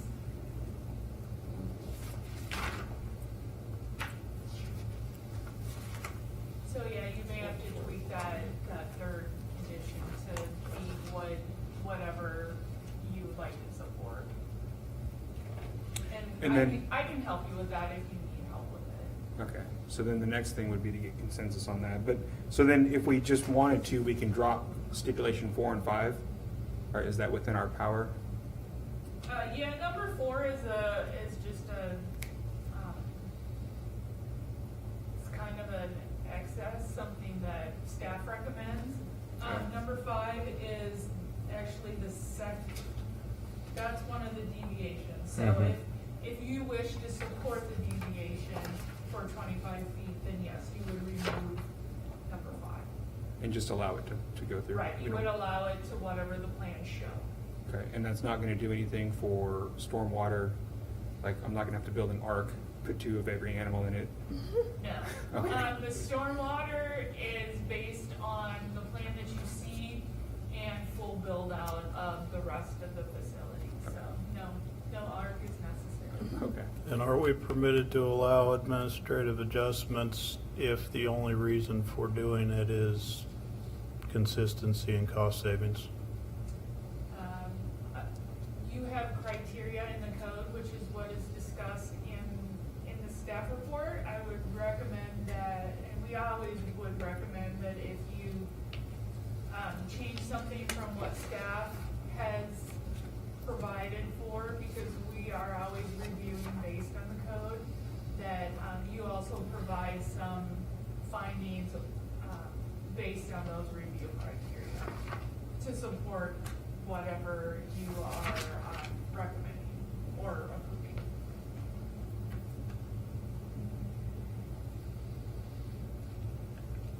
Okay, so essentially, we work ourselves through the 8 questions that you have written in the staff report that you answered, and if our answers differ from yours, then that's our justification, correct? Yes. It just provides for that support of your administrative adjustment. It's the review criteria and findings for your approval.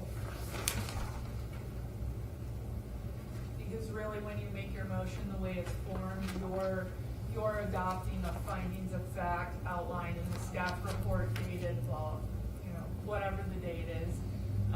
So you're adopting those findings that we have made for you, or that we have made, you're also adopting those as your findings. So if you're changing it, then you would need to make some findings of your own.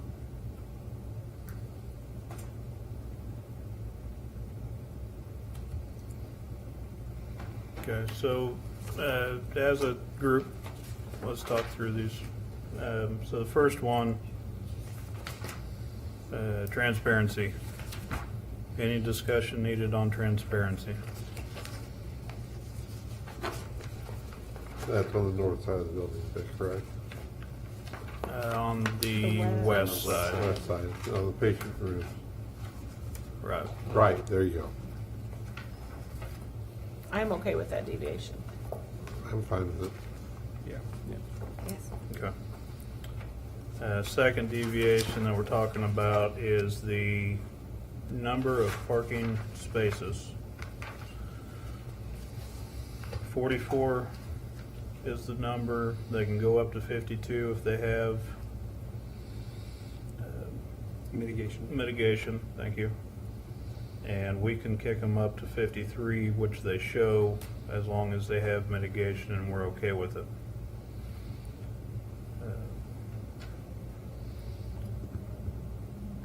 Further questions or discussions on this item? I personally am okay with the 53 and doing the mitigation. Could we go back to the slide that had the parking lot layout there? And I guess the question, or one clarification I have for staff, there's nothing in our standard that says they can't have additional pavement that's not parking as long as they have stormwater management in place. Is that a true statement? Okay. And they have an approved stormwater plan. Okay. So they can keep that turnaround and event space and just not name it anything? It's just space? Sure. Okay. I mean, they probably wouldn't label it on the actual pavement at all. You know, the thought behind staff's recommendation to remove those two areas is that they look like parking spaces. And if they look like parking spaces and people are looking for places to park, they will use it as parking spaces. So, yes, they can leave it there if they wish. So just for my understanding, I'm a little confused here yet, so bear with me, I'm new. If looking at recommendation 3, by making 8 spaces dual use and removing 1 space, they would be in compliance. Is that the mitigation that we're talking about? Is that correct? Correct. That would be the mitigation that they are required to have to meet the code without an So administrative looking at this adjustment. drawing, if they took on this island where it's kind of bumped out by 1 space and made that more of a closed loop and then designated 8 of those spots on the north end, would that be in compliance? No, they would need to, if you wish to approve the deviation, you have the purview to approve the parking as it sits today with the condition that they show 8 of those spots as dual-use event space.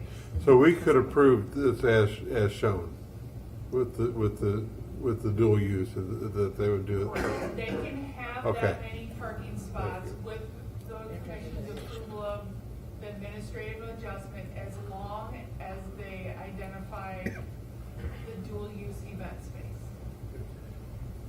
For the administrative, though, that'd be 9 spots, not 8, correct? The 20%'s 1 removed and 8 dual. And so for the administrative, it would be 9 dual, without the 1 removed, correct?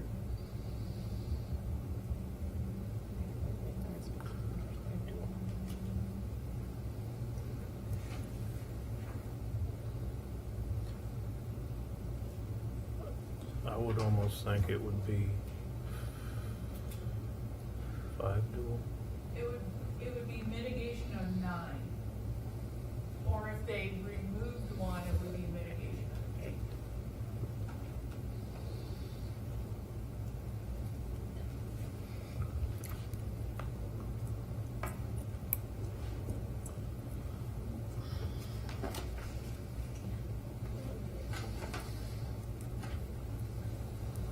Okay.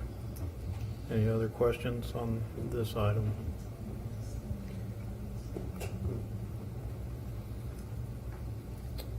The third condition or third deviation would be the drive aisle widths.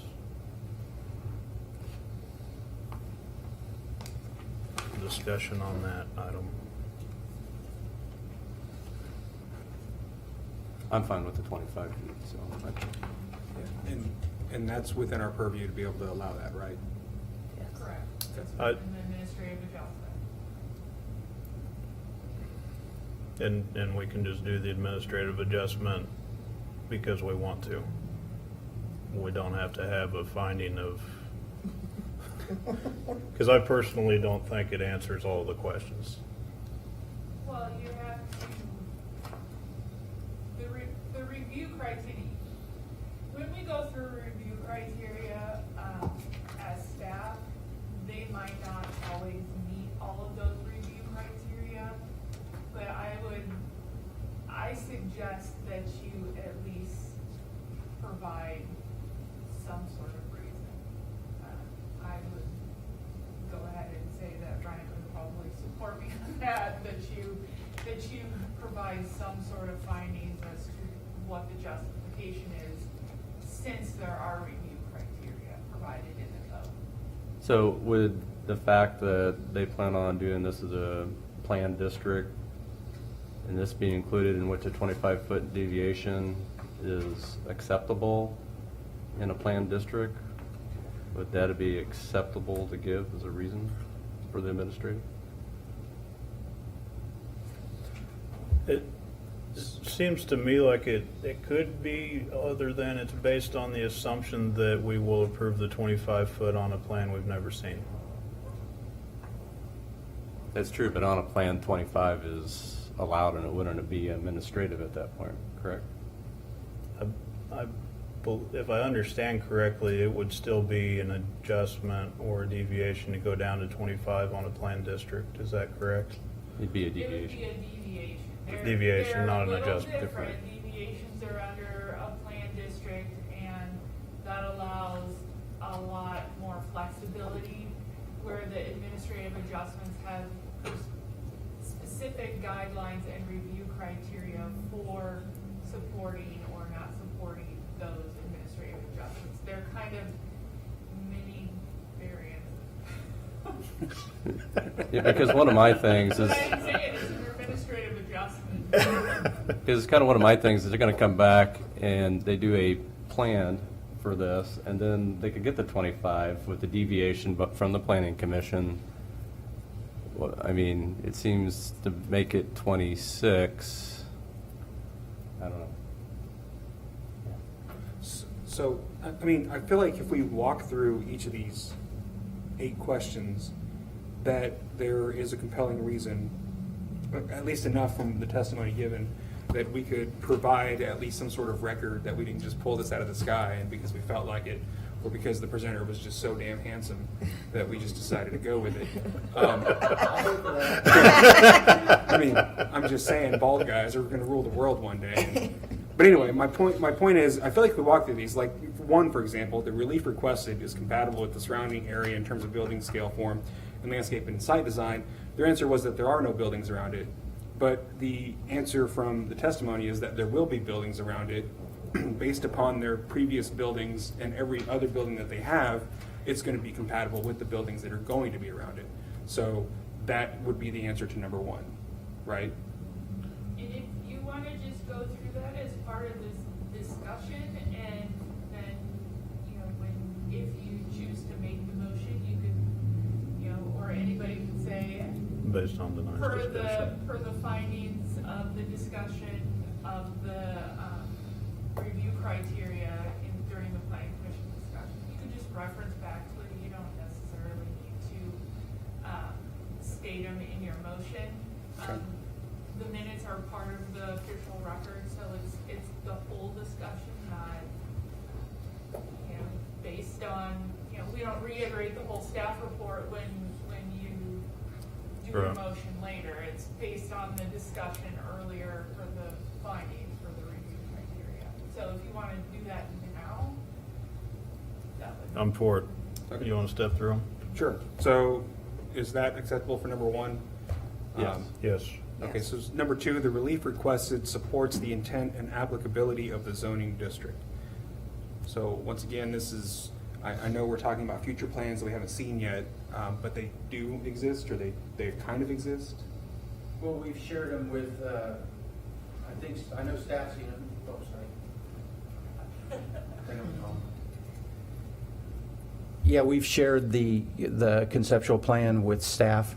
I believe everybody has seen the plan, and we are working on the plan as it goes forward, but part of the deal with the hospital is that they have a committee. So, if you've ever been dealt with committees, you've got like 17 people that are all talking about different things. So it takes a while to work it all out, but they've got the plan for what the building, generally is going to look like. It's essentially, the parking lot will be on the north. There'll be a parking lot on the north, and then the south, that road will go all the way around the whole site.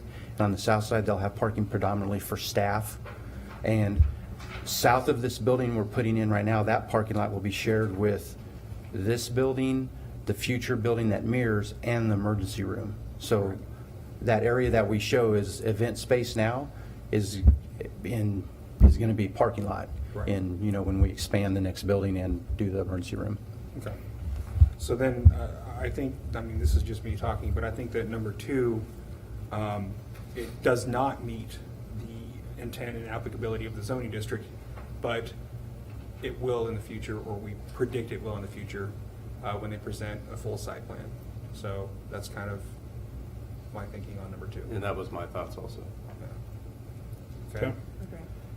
Number three, the relief requested is based upon sound planning and urban design principles that are consistent with the intent and objectives behind the applicable standard. Once again, this is still a no, but it is consistent with what they have done throughout the rest of their buildings in the area.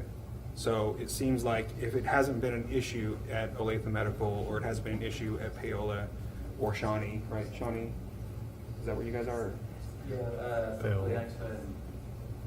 Lenexa. So if it hasn't been an issue there, I would say that it is based upon sound planning and urban design principles, not necessarily consistent with our code, but consistent with what has worked for them in the past. So that, once again, it's a no, but number four, compliance with standard is not practical due to some factors specific to the site or context. Once again, it's no, but it is consistent with everything they've designed and built in the past and has worked in the past. But it's still a no. But it's still a no, right. So all these are no, they're no buts. Well, that one's not a no but. That one's not a no but? I don't think so. Compliance with the standard is not practical due to some factors specific to the site or the context. There's nothing on the site that would prevent them from doing that, from having 26-foot aisles. Right. Maybe I'm reading it backwards. They can't meet the If the standards others, if we so yeah, they choose to can make meet the them. standards if they so choose. If the other portion was already constructed at 25 foot, then that could potentially become a yes because of the context, but since it's not. Yeah, but as it's written, it's still a no. They can comply with it, is what I'm saying. Correct. So it's still a no. No, they can comply with it, but it would be consistent with what they plan on doing in the future. I think it's weird because there's a negation in there. So it's technically still a no. but- Double negative. Right. It's kind of a double negative. So does that? Yeah. I mean, either way, basically. could I don't Either think there's way. a but there, but we could go on to number 5. Okay, so number 5, the relief requested is not strictly for the convenience of the applicant or a specific tenant and is the minimum necessary to result in the best design for the site. I don't know. Yeah, to me, it seems like convenience. But it seems like consistency on the part of the applicant. with their, throughout their whole, plan. Yeah. I mean, if this was something that was the first one or a one-off or something like that, then that's one thing. But if it's consistent with what they've done throughout their entire organization, then, you know, that doesn't suggest convenience to me, it suggests consistency. Right. I could make an argument that this is just convenient for the applicant. I could. I don't want to. So I'm going to say that the reason this is the best design for the site is because it's tried to true and tested for what they've done. So exactly what you were saying, just in a different way. But this goes back to me from when it's a planned, they can do the deviation of 25 feet. And so this is kind of the part where I see that if they're going to do a planned district for this whole thing and this is going to be included in it, then at that time, 25 feet would be a deviation that we could approve. Then to me, that answers this question. What if the next planning commission doesn't approve it, though? Then, yeah. I mean, we're working on what's going to happen in the future. True. But what would end up happening is they have 25 foot here and 26 in the rest, right? Am I assuming Yeah. correctly? Yeah. So.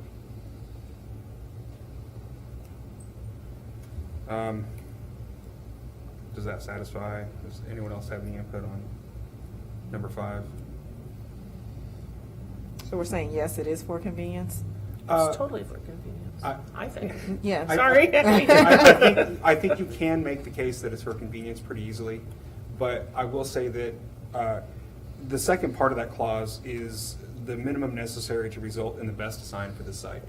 If they've got a methodology to whatever their design standards are, and it's been working everywhere else, I could make the case that this is the best design for the site because they know what they're doing.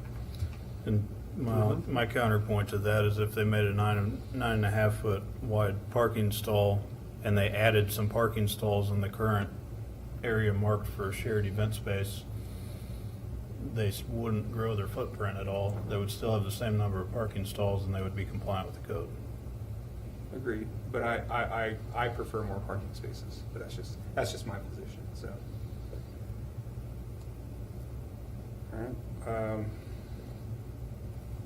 Number 6, the relief requested produces no perceived impact on adjacent property or public realm than would otherwise occur if the standard were met. So as stated, I think in, was it number 1? There are no developments around it, so really, this is kind of a non-issue. Yep, I agree with that. Number 7, the relief requested may be limited to specific conditions or proposed alternatives that equally or better meet the intent of the applicable standard.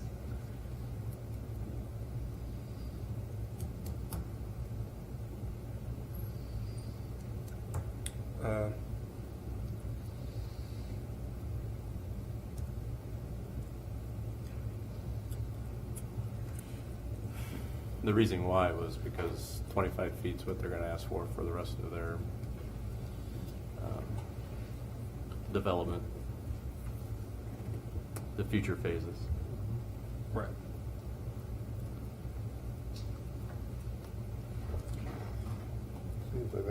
Seems like that's going to consistently come up as an issue in each phase of the development.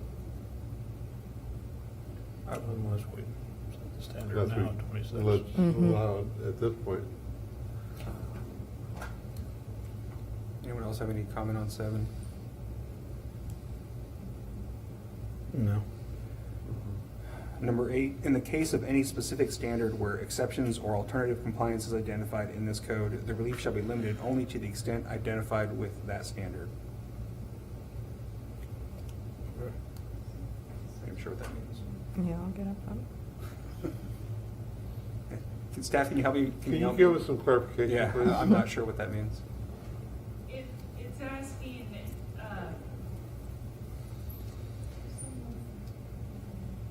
It's asking, is it within the purview? And that it's limited to that and it qualifies.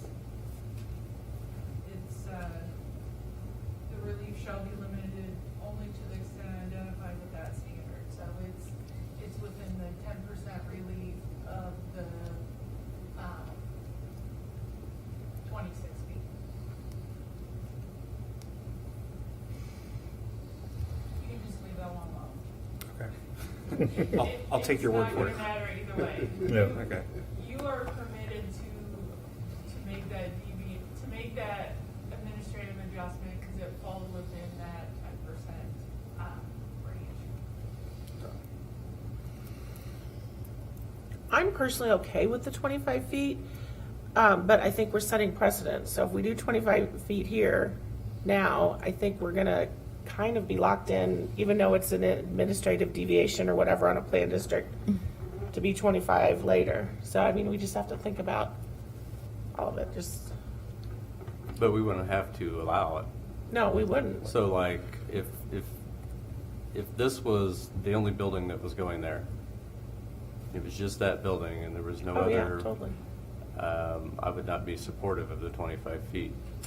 I'm supportive of the 25 feet based upon two things: the future plans and the fact that they're doing a planned district in which that deviation can be allowed. Again, I take your point that that is the future, and so that's something obviously we would all have to think about. I mean, I'm okay with the 25, but I'm just saying we're, if we start, I feel like that's where we're going.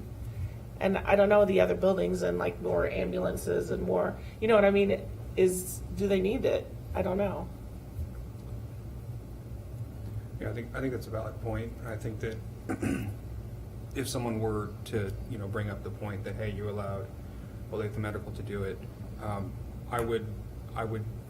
it would depend on the situation. If it's just one building, one off, I don't imagine that it would be necessary to have the 26 feet. But since it's going to be a planned district and it's in the works to be a planned district, I'm fine with it in this instance. And that's the cutoff for me is if someone is doing a major development or a large-scale development and they were going to request that deviation, we would entertain it at that time. But if it was just one person who wants to save money on roads, I would probably not entertain that, if that makes any sense. That does make sense, except that that's what they're trying to do here. You're assuming that the planned development that they're going to bring to us with this 25 foot has some reason other than saving money to go down to 25 feet. And that may or may not be the case. And so to say that if it was a one-off, we wouldn't approve it here, but since there's a proposed planned development area that includes 25 feet, then it's okay to have 25 feet here, is saying automatically that you're approving that 25 feet. Reasoning that we're giving now. I think that there's also, if we were looking at someone else other than Olathe Medical putting this building in, I look at this as this happens to be one of their design standards throughout their entire enterprise, and the likelihood of the mirror building and the emergency room is going to be high because we need to do everything we can to encourage these, because we do need the services, we do need good corporate citizens like these folks, and we need the facilities in our community. From my view, I'm okay with it because this tends to be consistent with their designs and their standards, they've rolled out throughout their entire enterprise. But if it was somebody else, maybe I'd feel differently, but in this case, I'm listening very strongly to the point that this is consistent throughout their entire organization. Okay. And we can also say that that's one of the reasons we chose that. And toward your concern, what happens when the next guy wants 25 foot? Well, because this is part of what they do as an organization, if we approved on that basis, then that kind of limits the exposure we have going down the road.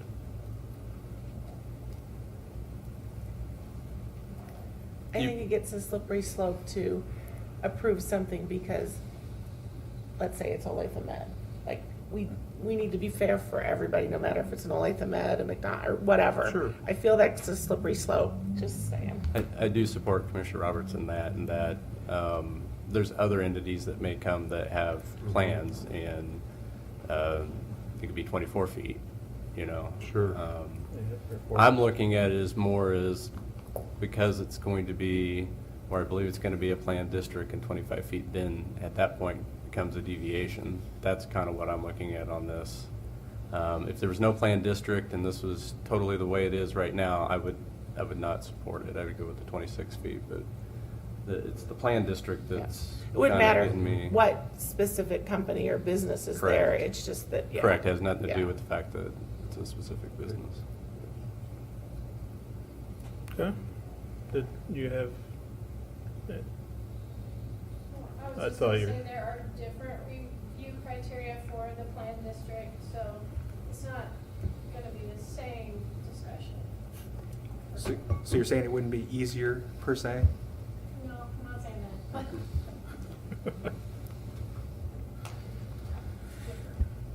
okay, so do we need to talk through conditions? Does anybody have any questions about any of those? Which part?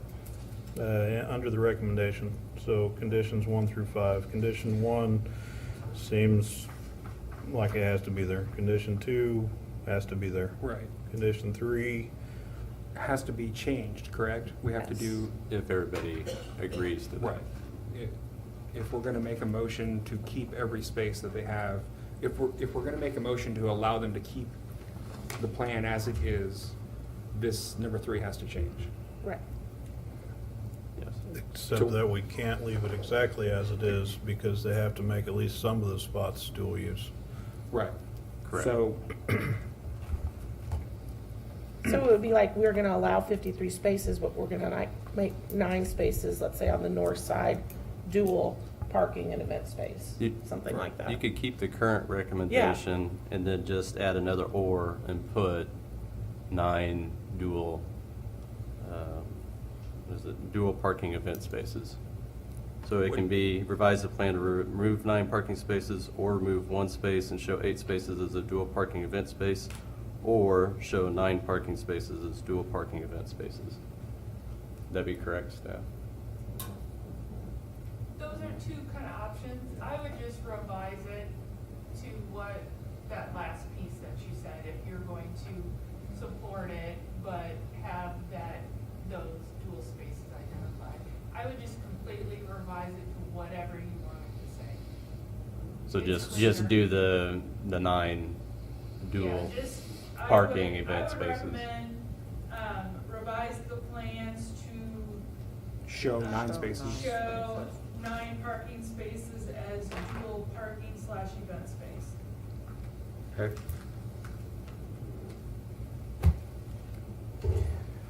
And then number 4 and number 5, we just would need to remove if that's the direction we're going. And just stop at 3. Is that correct, staff? Whatever you would like to make a motion for. But Right. yes, based on your discussion, that is what I heard. Okay. I would be fine with removing 4 and 5. Okay. But we don't need to mention that we are allowing a 25-foot? No, you would, in the motion, it talks about, your review of site plan dated, June 15th, which shows it as, 25 feet. so you're approving the site plan that you see in front of you with the one condition that they show 9 parking spots as dual use. That's the only change on that site plan that you want. Okay. Correct. And would we add and planning commission discussion as a part of the main motion? So, site plan dated June 15, 2018, staff report dated June 26, 2018, and planning commission discussion on June 20, whatever this is, 6, It's June 26th. 2018. I would add, staff report dated June 26, 2018, and commission discussion on administrative adjustment two. So that you're accepting the staff report and the administrative adjustment findings or review criteria on that one, administrative adjustment.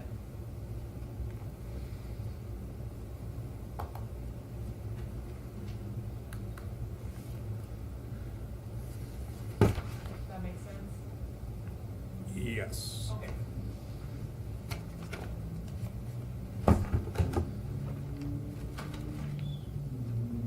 So are we ready? for Yeah, a if there's motion? no further discussion, I'll entertain a motion.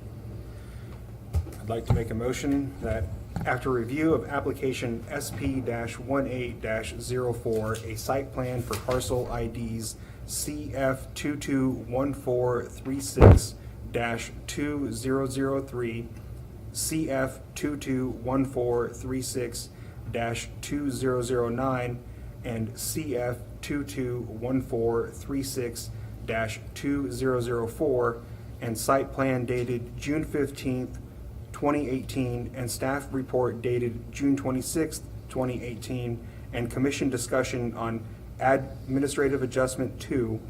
The Planning Commission approves the application provided the following conditions are met. Number 1, the final plat for Olathe Health Urgent Care of Gardner shall be approved, and right-of-way and easements accepted by council, and recording of the plat with the Johnson County Records and Tax Administration prior to the issuance of a building permit. Number 2, the traffic study shall be approved prior to the issuance of a building permit. And number 3, revise the plans to show 9 spaces as a dual parking event space. Second. I have a motion by Commissioner Gardner with a second by Commissioner Roberts that after review of application SP-18-04, the site plan for parcel IDs CF221436-2003, CF221436-2009, and CF221436-2004, and site plan dated June 15, 2018, and staff report dated June 26, 2018, and commission discussion on administrative adjustment 2. The Planning Commission approves the application provided the following conditions are met. 1, the final plat for Olathe Health Urgent Care of Gardner shall be approved, and right-of-way and easements accepted by council, and recording of the plat with the Johnson County Records and Tax Administration prior to issuance of a building permit. 2, the traffic study shall be approved prior to the issuance of a building permit. 3, revise the plans to show 9 spaces as dual parking event space. Any further discussion? All in favor, please indicate by saying aye. Aye. Any opposed? Nay. Motion carries 5-1.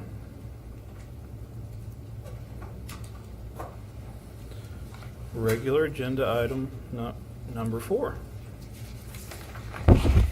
Midwest Commerce Center, PDP-18-05. Hold a public hearing and consider revised preliminary development plan for Midwest Commerce Center to amend the lighting standards located north of the intersection of Industrial Bypass, Old 56, and Mercury Drive. Staff presentation, please. Michelle Leiniger, Principal Planner. Getting your feet wet tonight with all these applications. Great discussion. This project is for a revised preliminary development plan for Midwest Commerce Center. The revision actually only affects the properties, well, specifically the property outlined in red and the property to the north of this. The revision does not affect the properties on the west side of Mercury Street. Background and history of the development plan. It was approved in 2008 with stipulation that the facade lights can be mounted up to 15 feet from the adjacent ground level. The preliminary development plan includes all properties adjacent around Mercury Street, but like I said, this request is only for the properties on the east side.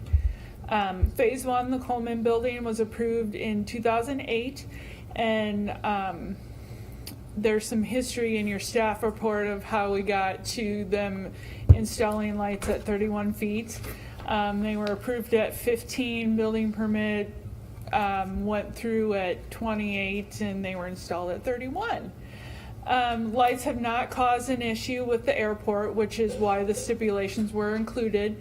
If you go back here, where Coleman is identified. There's a street that says Little Bull.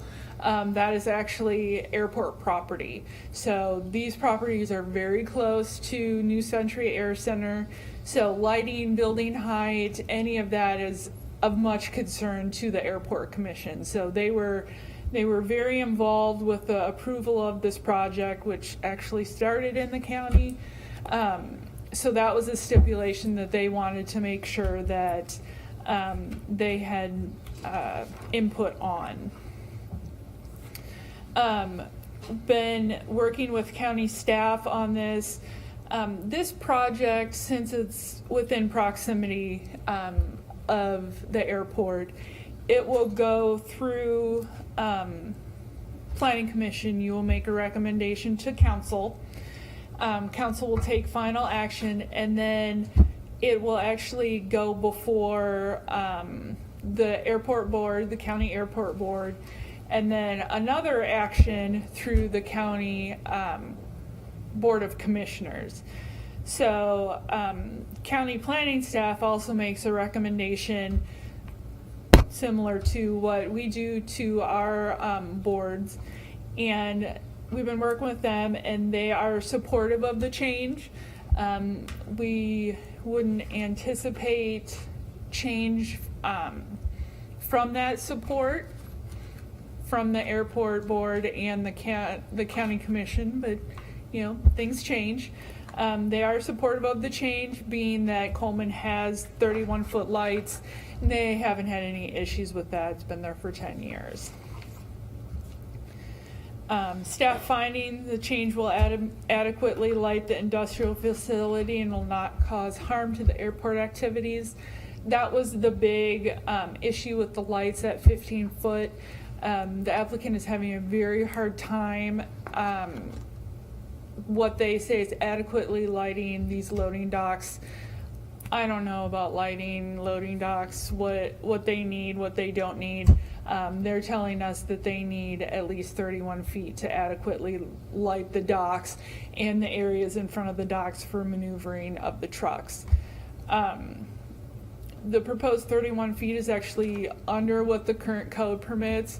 Current code permits to have facade lighting basically just under the eaves of, or what the line of the building would be. The change will not detrimentally affect the nearby properties. Like I said before, the nearby properties are Coleman and the airport. Just a visual here. The top is the final development plan for the building. Actually, the Planning Commission saw this 2017. The blue boxes with the circle around them is what the location would be for the 15-foot approximation. The bottom is a revised plan as to where they would be located if allowed to do 31 feet. The bottom right circle is actually changed from what they had proposed. Excuse me, the stipulation states 31 or 15 feet from the ground, and the loading dock sits lower than the rest of the building, so it would be 31 feet from there. So all the lights would not be straight in a line across the building. They would sit lower for the loading dock, but that is something we would take care of with the building permit process. This is just a visual for you to look at to see what the difference is between what the stipulation currently says and what is proposed. Staff recommends approval of the revised stipulation for Midwest Commerce Center preliminary development plan on County Resolution 012-08, number 8, exterior lighting, letter E, to change the stipulation to read, building mounted lights located no higher than 31 feet from the adjacent ground level to the governing body. If you have any questions, the applicant is here. Okay, thank you. This is a public hearing item, so we will now open the public hearing. If anyone would like to comment on this item, please come forward and state your name and address for the public record. Individuals are allotted 3 minutes, and an individual representing a group is allotted 7 minutes. Be a great time for the applicant. Hi, Paul Lacassi, LS Commercial, 8301 West 125th Street, Overland Park. We're the developer. As Michelle had indicated, we're here tonight for a slight adjustment on the deal. You know, the history of this project, part of the driver for the 15 feet in height was the airport, but significant driver for that was when we originally zoned the project, it was through the county first, and then we annexed into Gardner and then adopted the zoning plan. So at the time we did that, there was a 4-acre carve-out that was on the north side of our park. So the park is 155 acres originally, encompassed 151, and there was a 4-acre site that was a carve-out, and it was a residential piece of property. So that was really more of a driver for the site height on the lighting. You know, the orientation of our lighting is down. So that really was the driver for the airport, so that we didn't have something that was going to project outward. So the 30, we're not asking, you know, the 24 feet for our pole-mounted signs, which are on the exterior of the parking and drive, the truck courts, remains at the same height as originally contained in the stipulation. Our issue has been meeting the 15 feet to be able to provide adequate lighting in the truck courts. So the photometrics which we provided to staff did not allow us to have any lighting in the actual middle of the truck court where the truck activity was going to go. So we were at a 0 foot candle strength. So with the ability to raise the lights to 31 feet, we're able to provide lighting in that drive lane, which is critical for life safety for the trucks that maneuver at night. So happy to answer any other questions if you have any. Thank you. Thank you. Anyone else from the public wishing to speak? Not seeing anyone, I would entertain a motion to close the public hearing. So moved. Seconded. Have a motion by Roberts, a second by Bowden to close the public hearing. All in favor, please indicate by saying aye. Aye. Any opposed? Motion carries 6-0. Any questions from the commission? Starting on my right. So we can approve this, and then the airport, Johnson County Airport Authority can reject this? Is that correct? That is correct. It would end up that they would send it back and recommend a different height. This one's kind of tough because logically it would go to the county first, but that's not how the process works. So that's why we've been in close contact with county planning staff as to what they feel is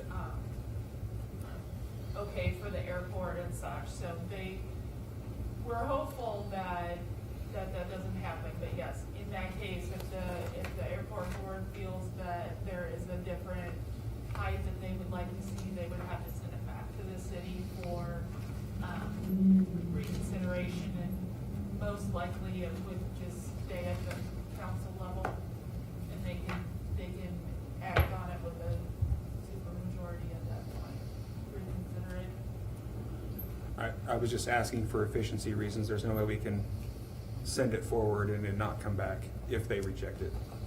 Okay. Okay.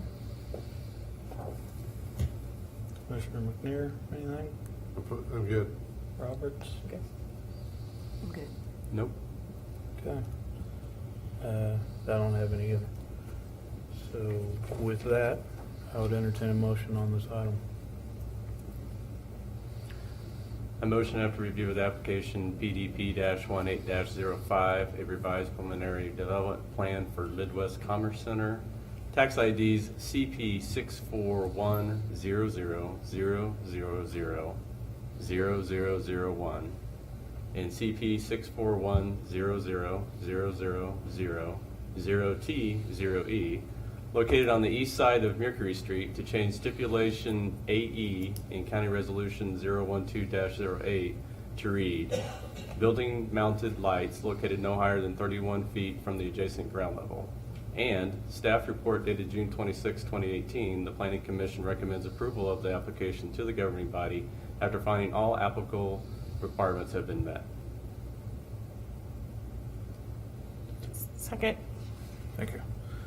A motion by Commissioner Bowden, a second by Commissioner Roberts, that after review of application PDP-18-05, a revised preliminary development plan for Midwest Commerce Center, tax IDs CP 641000000 space 0001 and CP 641000000 space 0T0E, located on the east side of Mercury Street, to change stipulation 8E in County Resolution 012-08 to read building mounted lights located no higher than 31 feet from the adjacent ground level.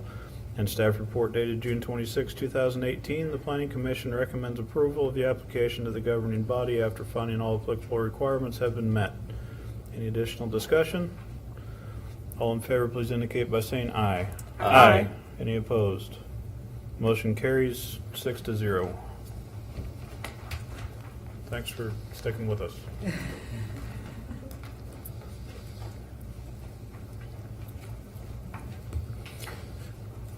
Regular agenda item number 5, text amendments. Several of them.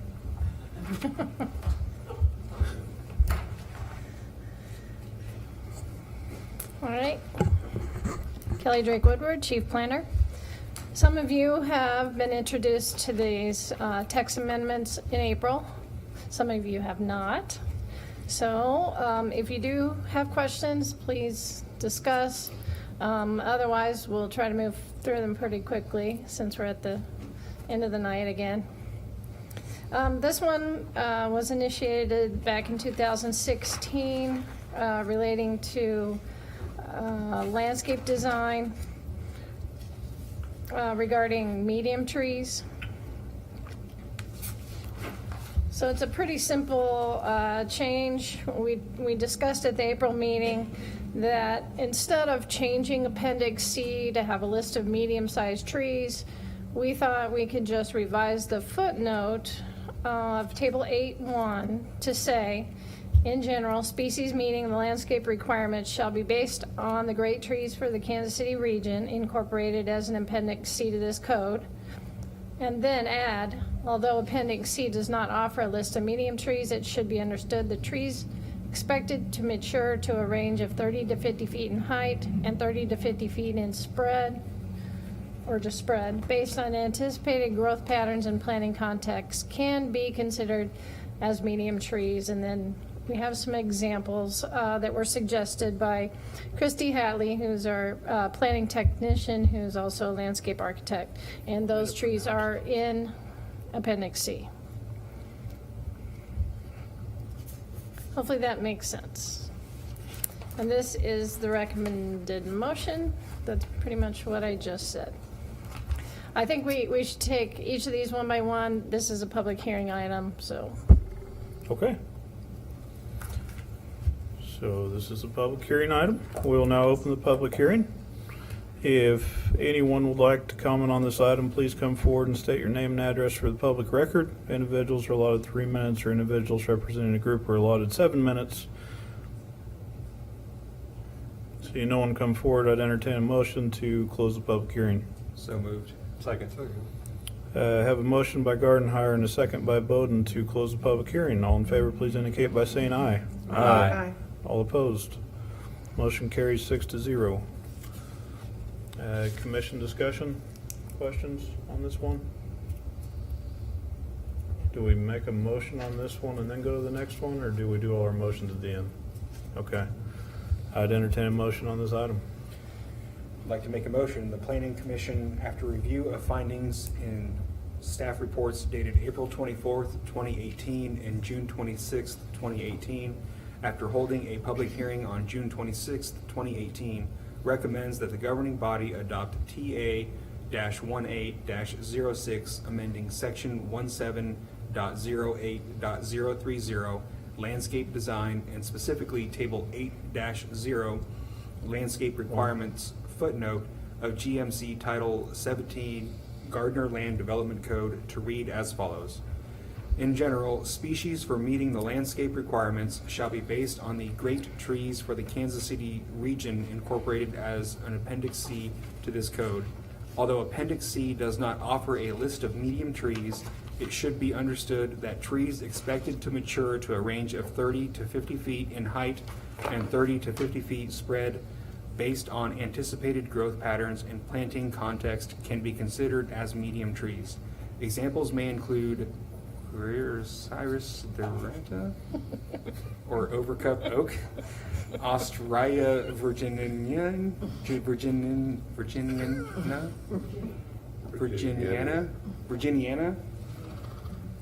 Hawthorn beam, as it's more commonly known, and Colerutearia paniculata, also known as golden rain tree. Second that. Do we need to amend it? Do you want to amend that to say table 8-1 instead of 8-0? Oh, and yes, I would like to amend that to read as table 8-1 instead of table 8-0. And do you still second? Yes.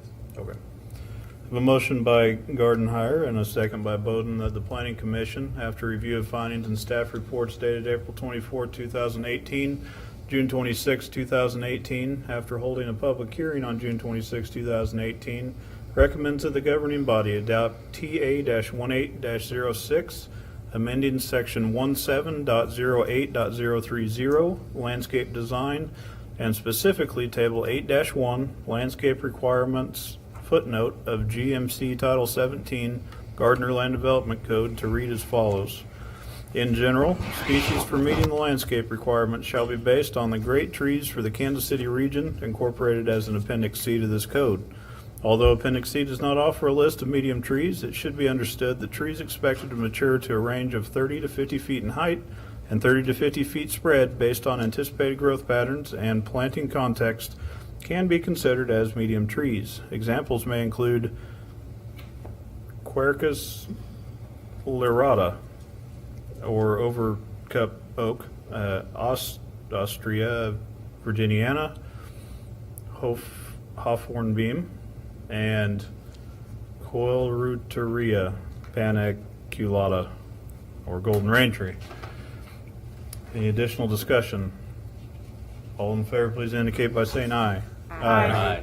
Any opposed? Motion carries 6-0. Were those names honestly chosen for their difficulty in reading? You're making me think they were because Christy just chided me for not having said them for you. So now I think it's just for her amusement.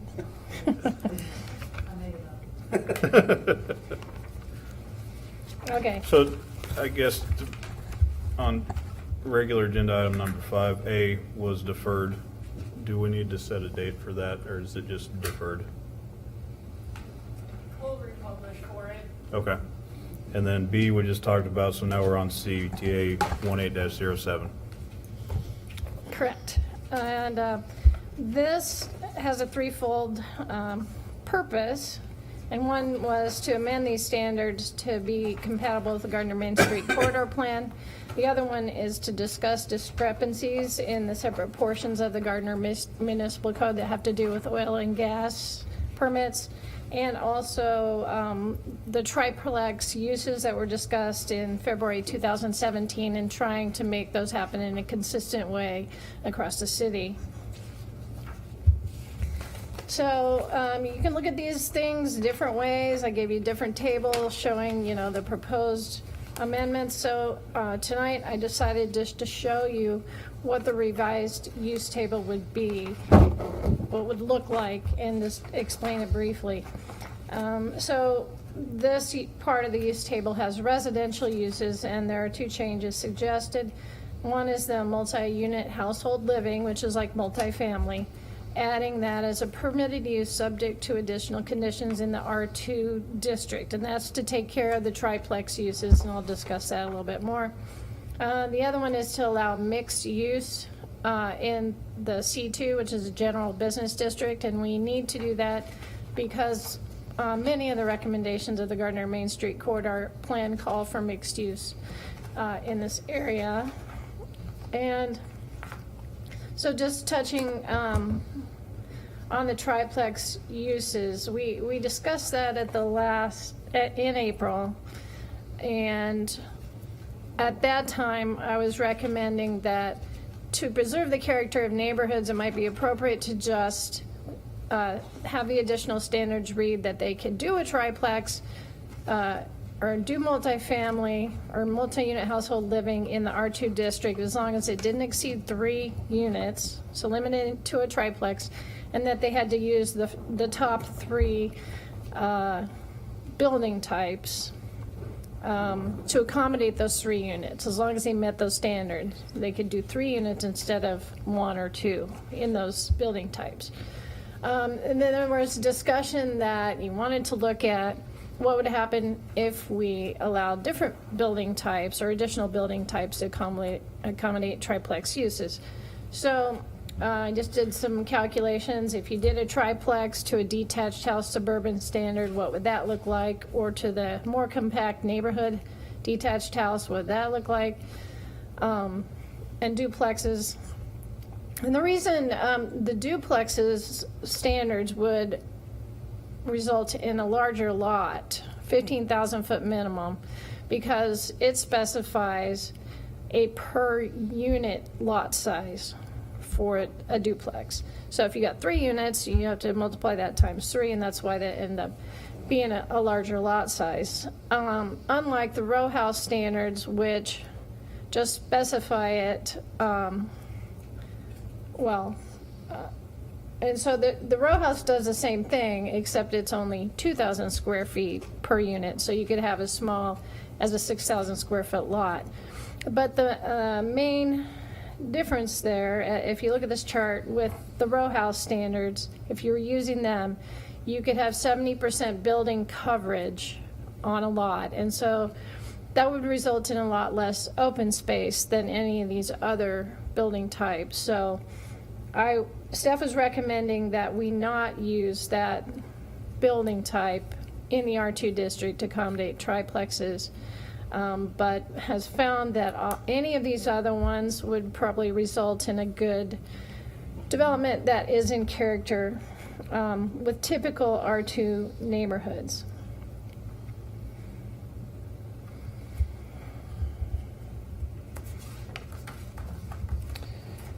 The garden house, the garden apartment building type would result in that 10,000 square foot lot size minimum, and 40% of it would have to be preserved open space, with 10% of that is active open space, so that would actually encourage some common amenities, so that would be kind of a good idea for a triplex.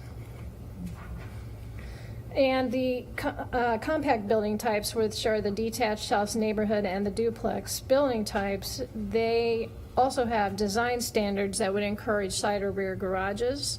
There again, making it more compatible maybe from a streetscape perspective. So that, I don't know if you have any more questions about that part of it, the triplex part of it.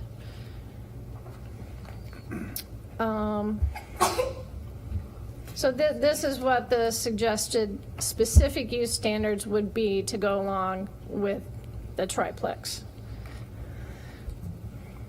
So they could use any of those except for row house to build a triplex. Do we need to come back to each of these after the public hearing? Right, I'm stay in just. order? Is that, I mean, that's my question. We shouldn't ask questions now. We should wait until we go through the public hearing process. Is that a true statement, or should we go ahead and ask questions now? I think they're asking you, Ryan, but. So to me again. Should we go ahead and ask questions now, or should we wait until after the public hearing, which will be after all of these items have been talked about? Yeah, normally you would conduct the public hearing and then pose questions to staff at that point. Okay, that's what I thought. Okay, Carry on. very good clarification. Okay, this one, this is just to show you, it's an excerpt of our zoning map, which shows the commercial and industrial zoning districts. Just so you can see that the C2 zoning district is the bright red. And that is where we're proposing to add mixed-use opportunities. And some of you that are familiar with the Gardner Main Street Corridor Plan would remember that along US 56 there we had called for some visioning for some mixed-use development. The orange line is US 56. Okay, moving on to the amended use table for the retail uses. We would be adding convenience store fuel station limited, which is 1 to 4 pumps, as a permitted use in the office district, subject to the additional specific use standards. The same as for all other convenience store fuel stations, have those same standards for the limited, which is you can't have a car wash, vehicle repair, or sales of motor vehicles. And then we would be adding retail general and retail warehouse as permitted uses in the M1 restricted industrial district. And that's just so all sizes of retail could take place in that district to add greater flexibility for a use that Gardner does want to encourage close to highway interchanges where this district actually occurs.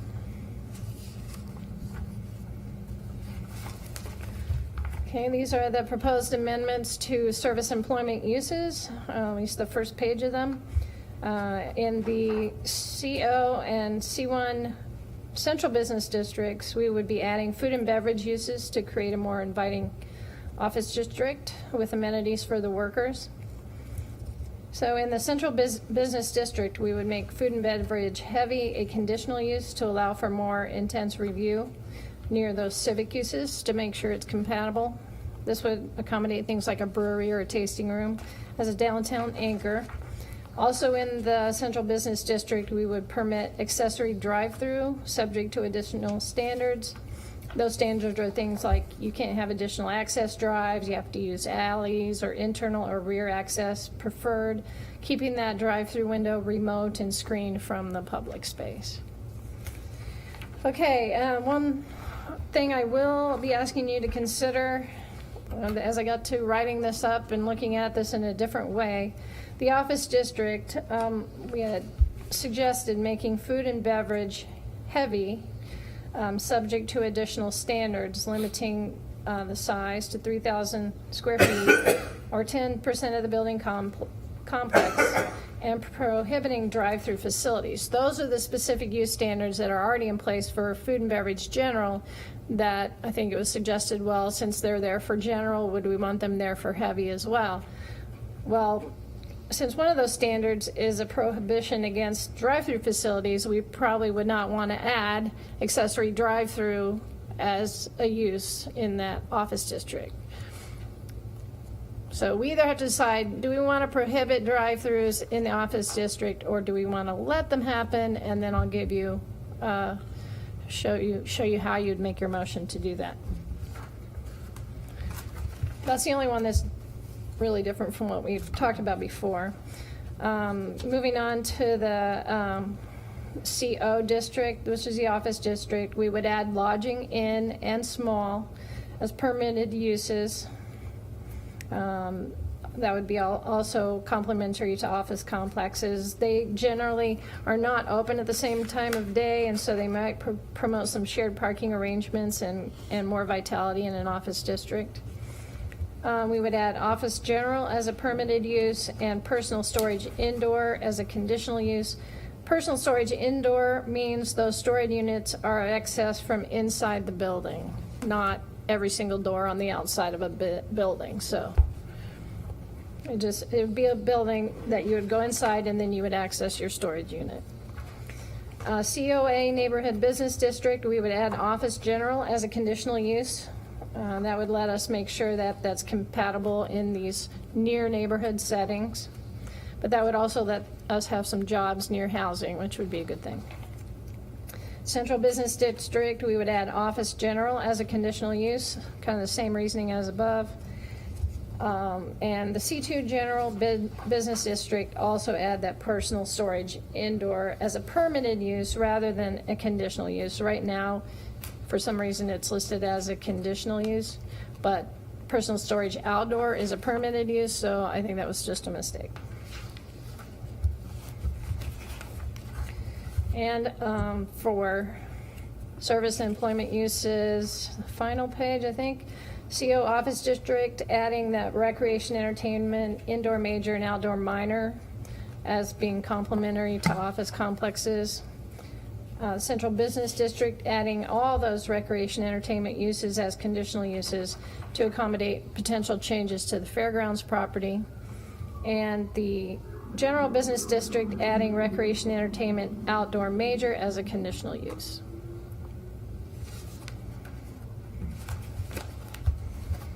And then industrial uses, we would, for the agriculture district, we haven't talked about this too much yet, but add the extractive industry natural resource processing as a conditional use in the ag district subject to additional standards, and remove it where it currently is in the M2 district. CO Office District, add the commercial storage indoor, pretty much the same as personal storage indoor as a conditional use. C2 General Business District, add manufacturing light as a conditional use based on the limited external impacts that we would anticipate from that, and commercial storage indoor as a permitted use. And then the C3 district, we would be adding commercial storage indoor as a permitted use. So getting back to the oil and gas extraction issue, there's one section of the municipal code that regulates gas and oil permits, and it calls for that to happen on land zone agricultural. In the land development code, that somewhat equivalent land use, which is extractive industry natural resource processing, is allowed in the general industrial district or M2 district.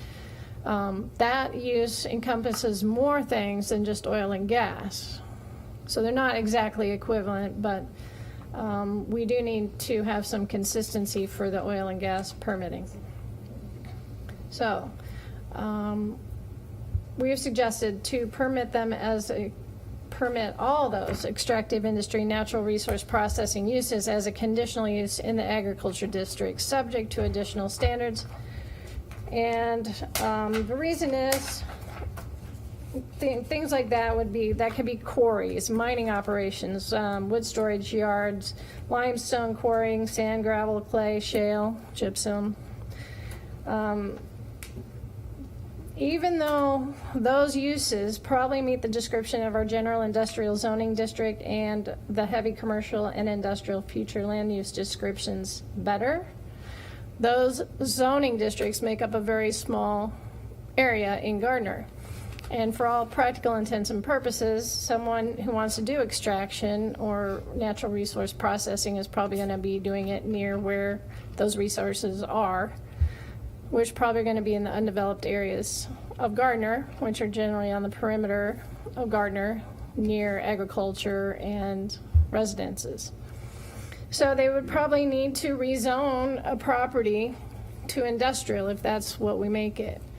And then there would be review criteria. Is this use going to be compatible, with the neighborhoods and things that are around there? They may not be able to meet those review criteria in order to do that use.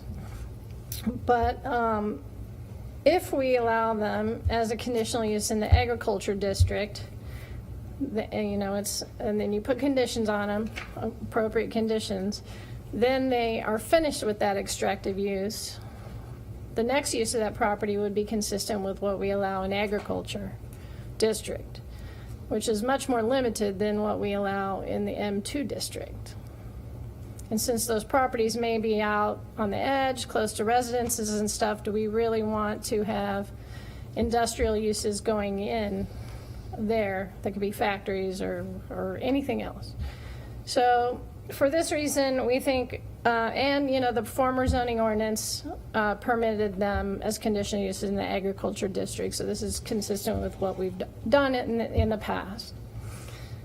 I know our attorney, Ryan Dink, has some other information on that if you need some more information there. This is a suggested change to the specific use standards that are associated with this use.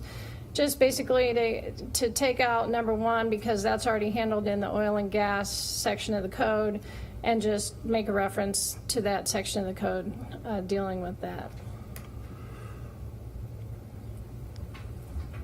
This is not a lot of standards, for some of those things, but since it's a conditional use, you could add other standards while you're reviewing a particular application. Okay, and in order to do some of these use changes, we also need to do some changes to the building type standards. We need to enable the prominent civic building type in a couple of residential districts to accommodate things like assembly, large, and cultural and public service uses. They're already permitted in those districts, but we didn't really have a building type that would match for larger lots, because the prominent civic building type is for lots 2.5 to 5 acres in size.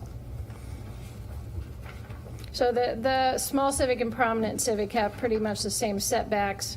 It could be 4 stories rather than 2 stories, but again, it would be a larger lot. And then adding the small commercial pad site building type to the rec district to accommodate some of the other uses we allow in that district, like micro retail, food and beverage, or just general recreation buildings. And really the only difference is they would be able to have parking a little bit closer to the front setback line.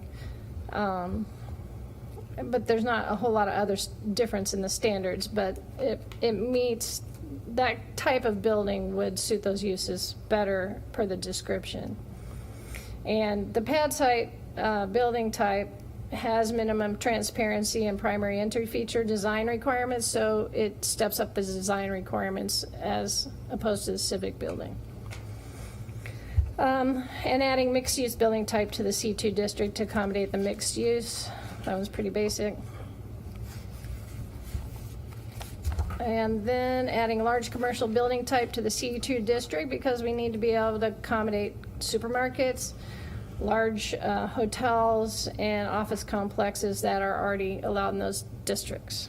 This would allow up to 5 stories. Prominent civic building type for the CO district for those same uses, plus schools and utility facility major, assembly large, again on large lots. And adding the general industrial building type to the C3 district to accommodate uses that could benefit from that greater buffering from residential districts, like the 50-foot buffer and the 50-foot front setback. So that's all I have to present on that item, and then I do have a recommended motion. Okay. This is another public hearing item, so we'll now open the public hearing. If anyone would like to comment on this item, please come forward, state your name and address for the public record. Individuals are allotted 3 minutes, and individuals representing a group are allotted 7 minutes. Seeing no one, I'd entertain a motion to close the public hearing. So moved. Second. Motion by Gardner, second by Simmons Lee to close the public hearing. All in favor, please indicate by saying aye. Aye. Any opposed? Motion carries 6-0. And as we get into discussion, I don't know how long our discussion will take or questions will take, but by statute, our meeting ends at 10 o'clock unless extended by the board. So as we get closer to 10, if I cut you off and ask for a motion to extend, just be ready for it. Questions on my right? I've only got 2, surprisingly. I may have zoned out for some of it, so maybe that's why I only have 2. the last time we talked about this oil and gas extraction thing, if I remember correctly, I thought that the municipal code only allowed for oil and gas extraction in agricultural areas. Because I feel like we had extra code that would never be utilized because the municipal code only allowed it in agricultural zones. We have two sections of municipal code that are inconsistent with each other. One part says in agriculture and one part says in industrial. Right. And Yeah, the land development code currently just says M2, not ag, and the other section says just ag, not M2. Right. And I was sitting in currently Commissioner Bowden's seat when we had this discussion, and I remember specifically saying that something has to change. So is that what we're doing now? Yes, we'd be changing the land development code, but with no need to change the other section. Okay. So that just clarifies in my head, making sure that we were doing what I hoped we were going to do at some point, or that I think the other was the council changed the municipal code, which I think this is easier. The other question that I have is with respect to triplexes. Does the staff have like a preference in which one we utilize for the standards for triplexes? No, None? I think they're all compatible. With the exception of the 70%, Yeah. the residential, I think, freestanding. Yeah, because by the time you got parking and you can have 70% building coverage for a row house, I don't think that's going to be in character anymore. Okay. All right. Thank you. Very good.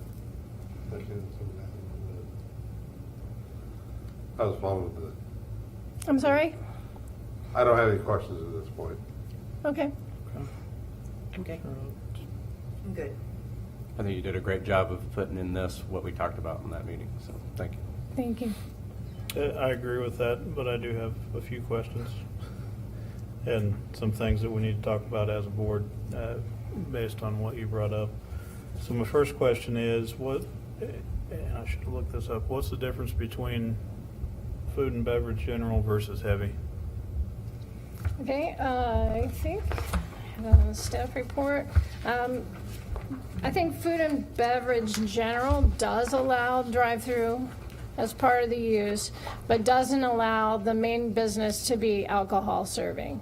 But food and beverage heavy does allow the main business to be alcohol serving, but does not allow drive-through. Okay. And that leads to the discussion point that we need to have as a group. Do we allow drive-throughs or not in the CO district?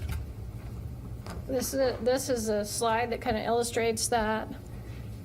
If you do want to eliminate drive-through, if you want to eliminate those special use standards that limit the size to 3,000 square feet and allow drive-throughs, then you go with the red. That gets rid of those special use standards. If you want to keep the side limit and you want to prohibit drive-through, then you go with the orange.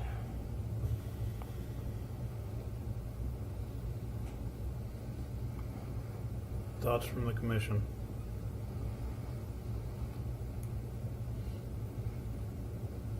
Hold on, wait, I think I'm confused. So you're saying if we want to have a size limit and keep the drive-through, we go orange? Is that what you said? No. Okay, wait. It is confusing. Did you say if you want to keep those side limits and prohibit drive-throughs, you go with orange? I guess. Well, here's the deal is, those specific use standards have two things. The 3,000 square foot size limit and no drive-through. And we put that in place for the food and beverage general, not in all districts, but just in the office district and the neighborhood district, because we didn't feel that drive-throughs were compatible in those districts. Okay? And so that's why those specific use standards only apply to food and beverage general in a couple of districts.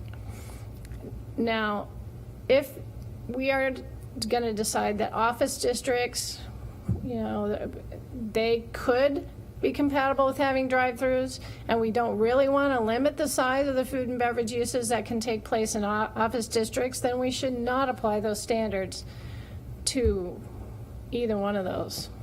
We'd remove the asterisks from the P. It would just be permitted, correct? Yes, yes. So that's the one I'm in favor of for commercial district, just for the record. Removing the asterisk? Yeah. So that would be the red.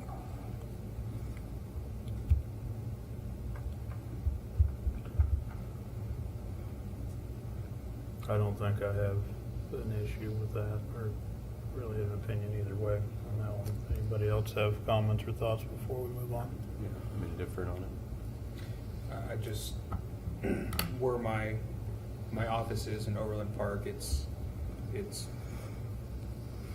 food and beverage mixed in with office, and there's drive-throughs, there's sit-down restaurants, there's large restaurants, there's small restaurants.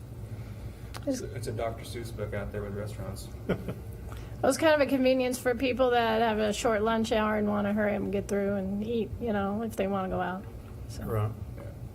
So, Before we keep talking and I miss my window, I don't know if we'll get through this in 5 minutes. We might get through this one. We won't get through the next two in 5 minutes. The options are push forward, see if we can get through this one in 5 minutes, and then the other ones don't get talked about tonight, and we have to republish and talk about them next month or whenever they can be republished. And then, or we extend our meeting time, correct? You can just defer them to a date specific, that way we wouldn't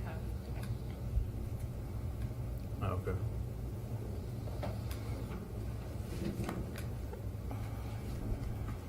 I think what you're actually supposed to do is open the public hearing and continue it to a later date, so they'd have an opportunity here and then another opportunity. That way, we held the public hearing on, we published notice, we opened the public hearing, and we are going to continue the public hearing. So that way, anybody who showed up here would know that we actually started the public hearing tonight, and it's just going to be continued at a later date. Okay. And how do we do that with more than one public hearing? Do we open one, continue it, open another one, continue it? right. Okay. So would that just be simple as making a motion to continue the hearing until July, whatever? So, right, you call the agenda item just like you normally would, open the public hearing. Well, so no staff presentation, I take it. Right.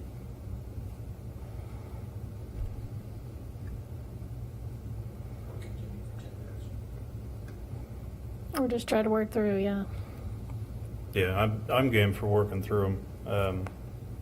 I'd entertain a motion to extend our meeting tonight till whatever time, 10:30, if it takes that long. I'd entertain it to whatever time you guys want. So moved to Anybody 10:30. else? Second. Motion by Commissioner Bowden with a second by Gardner to extend our planning commission meeting till 10:30 tonight. All in favor, please indicate by saying aye. Aye. All opposed? Motion carries 6-0. So we'll continue with our discussion on item 5C. And drive-throughs, I think it sounds like everyone's okay with allowing drive-throughs. If I'm wrong, please speak up. Allowing drive-throughs and removing size restrictions. Correct, and removing size restrictions. And then for my own, no, on the storage units, you said where they're internal access only, those are the interior storage units. Are the ones that are still enclosed but you access them from the outside, do those fall under outdoor? Or what are those? The ones that have garage doors on the outside for each unit are personal storage outdoor, Okay. or commercial storage outdoor, depending on what kind of storage it is. Okay. I think I was confused on that before, so that makes sense. And then this is more of a comment than a question for anyone, but from my perspective, I agree with allowing the extractive use in the ag district, but I disagree with removing it from M2, and the only reason is based on the description of use in M2, it seems to fit that description. I'm not saying that anybody would want to go to any of our current M2s and create an extractive use, but if at some point in the future there is an M2 district that someone wants to do that in, I think it fits within the description of the M2 district use. I don't think that we would necessarily rezone any place to M2 just for the extractive use. Hopefully they would already be an ag or want to go to an ag for that, but I don't know if it's worth limiting the ability to do that within N2 when it seems to be a good fit with the description of that district. The extractive use, not necessarily, I mean, the wells are still not allowed there from the other section of the code, but the other extractive uses. So do you think that extraction fee fits within M2, which is heavy commercial industrial uses involving the manufacturing, processing, storage, and distribution of goods and materials that may include larger scale retail services and employment uses with outdoor storage or operation components?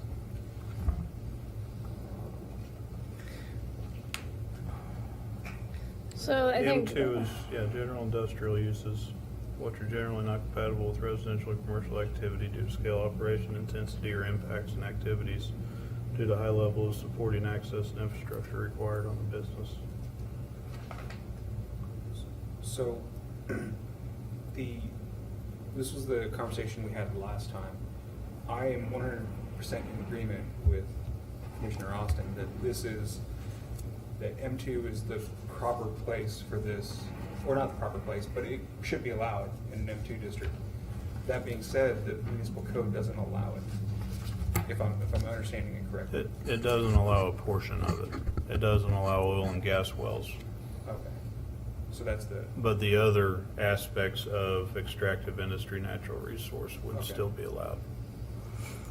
Yeah, so the difference would just be that you would not remove it. You would allow general industrial district to still have extractive industry natural resource processing as a permit or as a conditional use. But you would also allow it in the ag district. So if someone is already in a M2 district and they want to do this use, they don't have to rezone. If someone is already in an ag district, they don't have to rezone. They just have to get the conditional use permit. but currently, if they're in an M2 district and want to do oil and gas extraction, they'd have to rezone, correct? Well, Currently, they couldn't. So they couldn't pull the necessary permits under the business licensing section of the code?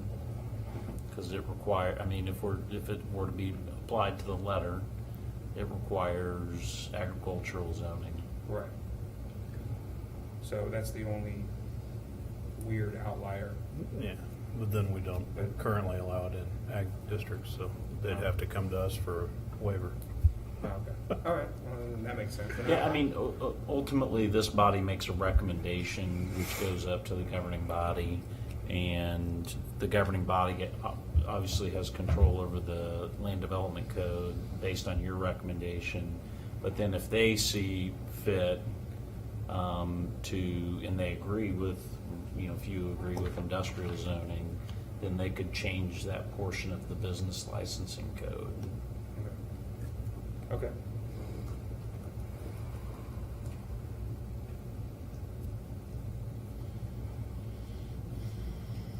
And that's all that I had. Other questions or discussion?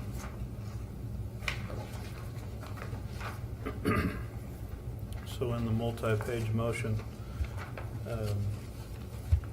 we're changing a couple things, right? I can't make it, so somebody else will have to figure out what we're changing.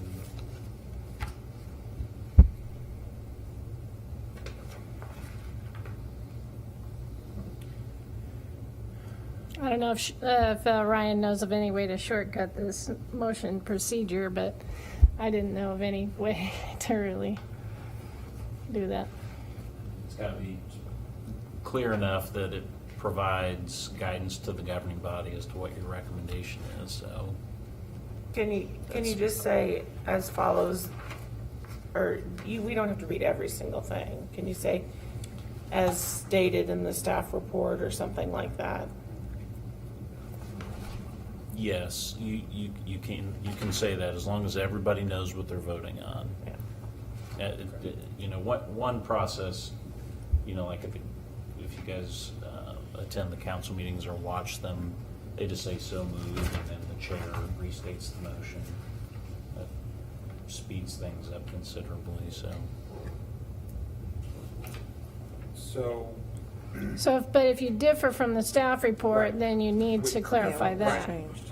as the staff report, as stated in the staff report with revisions of, and then whatever.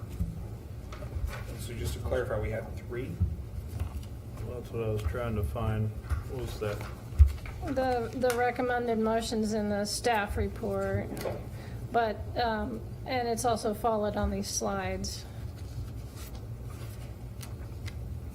There are 5 different portions of the land development code No, I meant, involved in this motion. we have 3 changes to what Oh. Right. staff recommended. That's what we're trying to figure out. What were the changes? We were in the, Keeping This them one? to office, no restriction on restaurant, and allowing drive-throughs.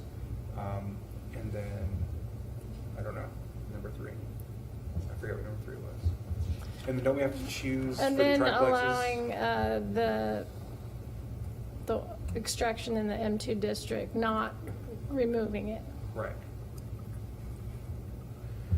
so it looks like the way that the motion is written in the staff report that we have, under office district CEO, add the following permitted uses: food and beverage heavy. It And you had It to, actually already took out it already shows the red text. It doesn't show the orange. That's correct. but you would have to add food and beverage general, because right now it's permitted subject to those additional standards. So if you want to remove those restrictions for it, you have to add it. Does that make sense? So we would essentially add a 5 to remove. You would add a G to add food and beverage general to the permitted uses. And that would change it from permitted with conditions to just permitted. Yes. Okay. And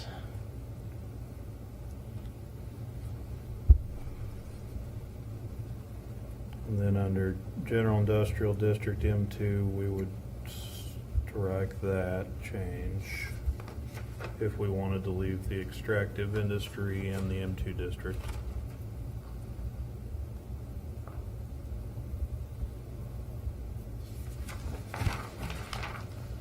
And then what was the third one? I think that's it.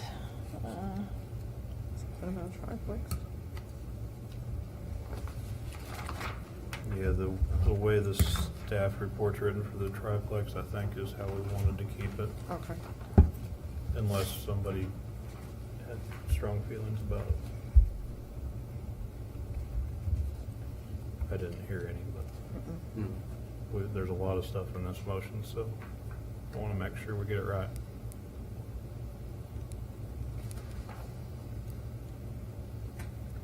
Oh, So with that, I would entertain a motion on this item.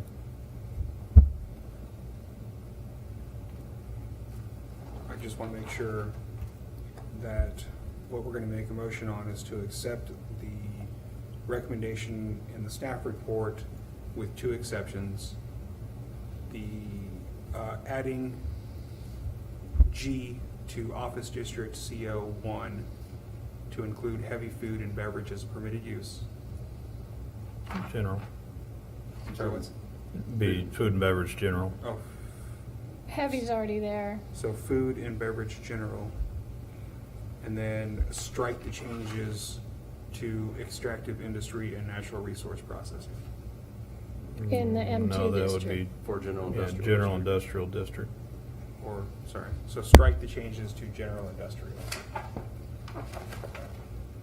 Yeah, I'd agree with that. That sounds right. Okay, I would like to make a motion that we accept the recommended motion as stated in the staff report with the following changes. That we add G to Office District CO1 as food and beverage general as a permitted use. And we strike the changes to general industrial. And before we get a second, can I ask you to revise that to include the reasoning? So that first section there at the top of the screen, What's that? that after review of the findings and why we're making this decision, Oh, if you He include was that including in. that as part of what was in the staff report, or does he Okay. need to say that first part, Ryan, or can he just say the whole thing as shown in the staff report except for the changes?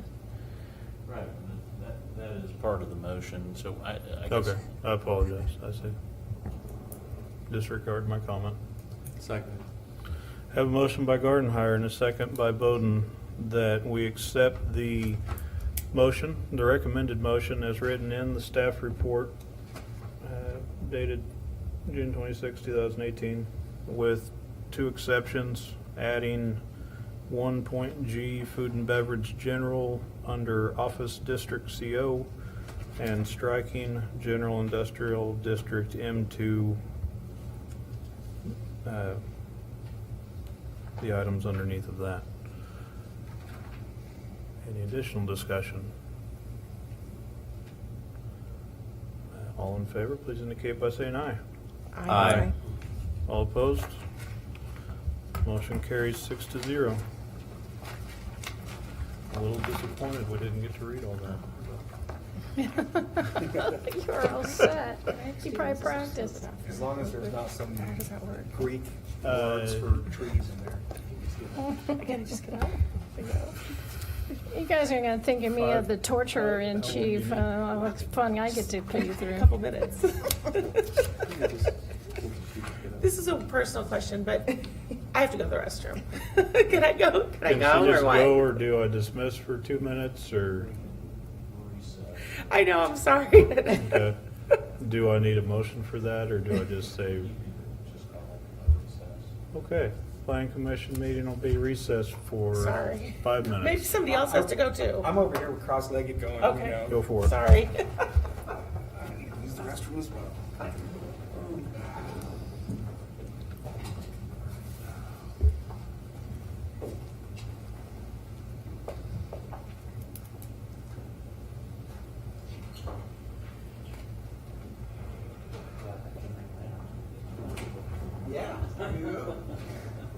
Heck of a first meeting for you, Steve. For it to be like, 15-minute thing. All the way out here.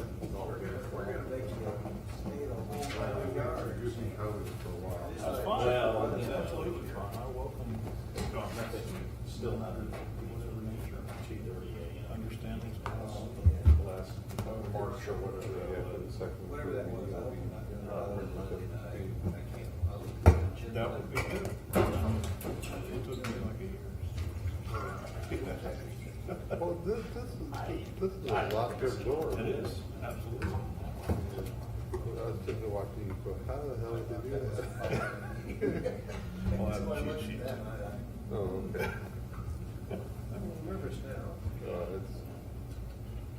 Yeah. You too? Now I'm even more nervous. It was, But we'll see. it was several years before I went to the you guys were lucky.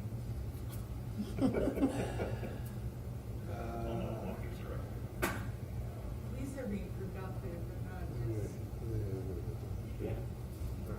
Well, yes, that's very true. Now here I've got a phone that's jammed up. Michelle. All right, Planning Commission meeting will now resume. We are on regular agenda item 5D, text amendment 18-08. Okay. This is also a public hearing item pertaining to temporary freestanding sign height. We currently have no limit for height of freestanding temporary signs. We have height limits for permanent freestanding signs. And at the April Planning Commission meeting, Planning Commission discussed this and asked staff to prepare a height limit for temporary freestanding signs as consistent with height limit for permanent freestanding signs, and not include the exception for the higher signs near the interstate, of course, for these temporary signs. So, one thing is that in the temporary sign standards, all the commercial districts and industrial districts are together. They have all of them have the same standards. They're not separated the way these are right here. So you'll see that in the recommended motion, I've suggested that the residential, agriculture, and REC districts have a height limit of 6 foot maximum, which is what they have for permanent signs. And then for the other ones, I've suggested a 6 foot maximum height. And the issue is, back here, it says that the minimum setback is 10 foot for the C2, C3, M1, and M2 districts. Well, temporary freestanding signs, people aren't typically going to put them 10 foot back necessarily from the property line. They're going to put them in the right of way and wherever. And so we need to specify that there's certain height if they're in the right of way or within 10 foot of the right of way. And then if they are set back greater than that 10 foot from the right of way, they can have some additional height. So that's why I've worded it this way. Is that confusing, or is there questions about that? Nope. I guess we have to have a public hearing. Yep. It's a public hearing item. We'll now open the public hearing. If anyone would like to comment on this item, please come forward, state your name and address for the public record. Individuals are allotted 3 minutes, and individuals representing a group are allotted 7 minutes. Seeing no one come forward, I'd entertain a motion to close the public hearing. So moved. Second. Have a motion by Bowden and a second by, McNear to close the public hearing. All in favor, please indicate by saying aye. Aye. All opposed? Motion carries 6-0. Commission comments, questions, thoughts? Seeing none, I'd entertain a motion on this item. I recommend the Planning Commission, after review of findings and staff reports dated April 24th, 2018 and June 26th, 2018, recommends that the governing body adopt TA-18-08, amending Table 10-2, sign allowances of Section 17.10.050, with changes as follows. 1, residential, agriculture, and REC districts height 6 foot high maximum. Number 2, CO, CO-A, C1, C2, C3, M1, and M2 districts height 6 foot high maximum within the right of way and within 10 feet of the right of way if setback is greater than 10 feet from the right of way. An additional 2 feet in height for each additional 5 foot setback, up to 15 feet maximum height. Second. I have a motion by Commissioner Simmons Lee and a second by Commissioner Bowden that the Planning Commission, after review of findings and staff reports dated April 24, 2018 and June 26, 2018, recommends that the governing body adopt TA-18-08, amending Table 10-2, sign allowances of Section 17.10.050, with changes as follows. 1. Residential, agricultural, and rec districts, height 6 foot high maximum. 2. CO, COA, C1, C2, C3, M1, and M2 districts, height 6 foot high maximum within the right-of-way and within 10 feet of the right-of-way. If setback is greater than 10 feet from the right-of-way, an additional 2 feet in height for each additional 5 foot setback up to 15 feet maximum height. Any additional discussion? All in favor, please indicate by saying aye. Aye. Any opposed? Motion carries 6-0. Just a reminder, 10 minutes. Text amendments, TA-18-09.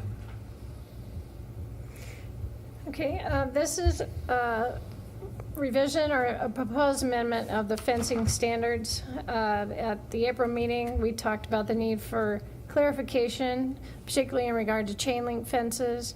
And the Planning Commission consensus was to keep the 4 foot height limit for chain link fences in the residential applications, and to clarify that a 6 foot privacy fence, aluminum fence, and vinyl fence can be considered ornamental, but chain link is not considered ornamental. At least that's what I heard. And then also I heard that we needed to have some kind of description of what is ornamental and what is not. So we came up with, for purposes of this standard, we think wood, wrought iron, aluminum simulating wrought iron, stone, brick, and vinyl fences may be considered decorative or ornamental. But chain link, with or without slats, welded wire, and similar materials, including any of these materials that are vinyl coated, are not considered decorative or ornamental fencing. Other than that, the summary of kind of what we came up with here is to separate this out so it's a little bit more clear. If you have front fencing, which is in front of the building line, it's limited to 4 feet height, and you have to have some voids and transparencies, which is a standard we have now. If it's other street side fencing, like a street side lot line, but not the front lot line, you would have the same standards as for front fencing, unless your fencing is 6 foot from the public sidewalk or trail and behind the front building in line. And then you can meet that standard for the interior, rear, and side fencing, which is the 6 foot high fences, privacy fences, as long as they're 6 foot from that sidewalk. So we don't enclose the sidewalk area with walls of fences. Then for the interior lots that have rear and side fencing that's behind the front building line, it would be that 6 foot height limit, 7 foot in non-residential districts, and it can be solid. Other standards, if all fences within 15 feet of the right-of-way have to be decorative, ornamental. In residential districts, the non-decorative or non-ornamental fences are only allowed in the rear or side yards with a max height of 4 foot. So that means you only can have your 4 foot chain link in your rear or side yards. And in commercial districts, those non-decorative, non-ornamental fences are prohibited. So it looks like this.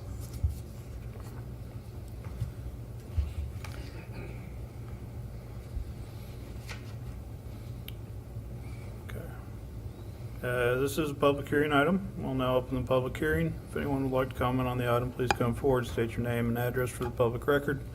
Individuals are allotted 3 minutes, and individual representing a group is allotted 7 minutes.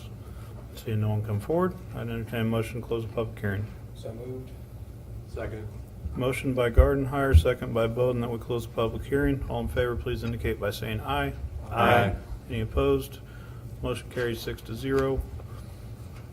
If we have discussion, I want us to have that discussion. If we're going to, I need a motion to extend the meeting again.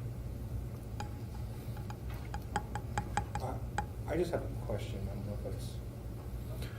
To be safe, let's extend the meeting. I'd entertain a motion to extend the meeting till 10:45. So moved. Second. Motion by McNear, second by Bowden, that we extend the planning commission meeting until 10:45. All in favor, please indicate by saying aye. Aye. All opposed? Motion carries 6-0. Now we can talk without rushing. No, like I said, I want us to make sure we get our questions out and don't rush through this and do it right, so I appreciate it. So, number 4, C, there isn't any commercial properties that have any chain link fence?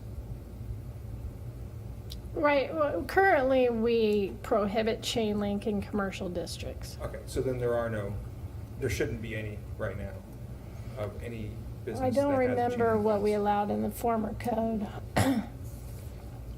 Any that were constructed under our current standard would not have If they any, but- exist and they were permitted, they'd be allowed to continue to exist. If someone puts in a new fence, no chain link. Okay, just wanted to make sure, because it's hard to believe that there isn't a commercial property with a chain link fence somewhere in this city. But possibly it doesn't exist. Anyway, that was my question. And when it says commercial districts, that's all your C districts, not your M districts. Not the M1 or M2. M1 and M2. Okay, it's that makes different. more sense. All right. Any other questions on my right? No, sir. I'm good. On my left? Nope. And believe it or not, I don't have any either. I usually do, especially on this topic, but I think you did a fine job. So with that, I would entertain a motion on this item. I motion, after review of findings and staff reports dated April 24th, 2018, and June 26th, 2018, recommends that the governing body adopt TA-18-09, amending section 17.08.040B, fencing to read as follows. 17.08.040, screens and fencing. B, fencing. All fencing for screening, security, or privacy shall meet the following standards. 1, front fencing. All fencing in front of the building, all fencing in front of the front building line shall, A, be limited to no higher than 4 feet, and B, shall have a void of at least 33% up to 4 feet, so that a 4-foot-high picket fence shall have a picket to void ratio of 2-to-1 or greater transparency. 2, other street side fencing. All fencing adjacent to a street side lot line, not including front lot line, shall, A, meet the standards above for front fencing, except that street side fencing more than 6 feet from a pedestrian facility in the public right-of-way and behind the front building line may meet the standards for rear and side fencing in subsection B3 of this section. 3, interior rear and interior side fencing. All interior rear and side fencing located behind the front building line shall, A, be limited to no higher than 6 feet or up to 7 feet in all non-residential districts. B, may have a solid screen. 4, other fencing design standards. A, any fence or wall constructed within 15 feet of the street right-of-way shall be limited to decorative or ornamental fencing and screening materials complementing the architectural style and materials of the principal building. For purposes of this standard, wet wood, wrought iron, aluminum simulating wrought iron, stone, brick, and vinyl fences may be considered decorative or ornamental. The chain link, with or without slats, welded wire, and similar materials, including any of these materials that are vinyl coated, are not considered decorative or ornamental fencing. B, in all residential districts, non-decorative or non-ornamental fences are permitted in the rear or side yard only with a maximum height of 4 feet. C, non-decorative and non-ornamental fences are prohibited in all commercial districts. I second. Have a motion by Bowden and a second by Gardner that the Planning Commission, after review of findings and staff reports dated April 24, 2018 and June 26, 2018, recommends that the governing body adopt TA-18-09, Amending section 17.08.040B fencing to read as follows. 17.08.040 screens and fencing. B, fencing. All fencing for screening, security, and privacy shall meet the following standards. 1, front fencing. All fencing in front of the front building line shall A, be limited to no higher than 4 feet, and B, shall have a void of at least 33% up to 4 feet, so that a 4-foot high picket fence shall have a picket to void ratio of 2 to 1 or greater transparency. 2, other street side fencing. All fencing adjacent to a street side lot line, not including front lot line, shall A, meet the standards above for front fencing, except that street side fencing more than 6 feet from a pedestrian facility in the public right-of-way and behind the front building line may meet the standards for rear and side fencing in subsection B3 of this section. 3, interior rear and interior side fencing. All interior rear and side fencing located behind the front building line shall be limited to no higher than, or A, be limited to no higher than 6 feet or up to 7 feet in all non-residential districts, and B, may have a solid screen. 4, other fencing design standards. A, any fence or wall constructed within 15 feet of the street right-of-way shall be limited to decorative or ornamental fencing and screening materials complementing the architectural style and materials of the principal building. For purposes of this standard, wood, wrought iron, aluminum simulating wrought iron, stone, brick, and vinyl fences may be considered decorative or ornamental, but chain link, with or without slats, welded wire, and similar materials, including any of the materials that are vinyl coated, any of these materials that are vinyl coated, are not considered decorative or ornamental fencing. And B, in all residential districts, non-decorative and non-ornamental fences are permitted in the rear and side yard only, with a maximum height of 4 feet. C, non-decorative and non-ornamental fences are prohibited in all commercial districts. Any further discussion? All in favor, please indicate by saying aye. Aye. Any opposed? Motion carries 6-0. Thank you. We have no listed discussion items. Is there any surprise discussion items? No? Okay. Having none, welcome to our new member, Steve. And I'd entertain a motion to adjourn. So moved. Seconded? Have a motion by Bowden and a second by Gardner to adjourn. All in favor, please indicate by saying aye. Aye. All opposed? Motion carries 6-0. Meeting's adjourned.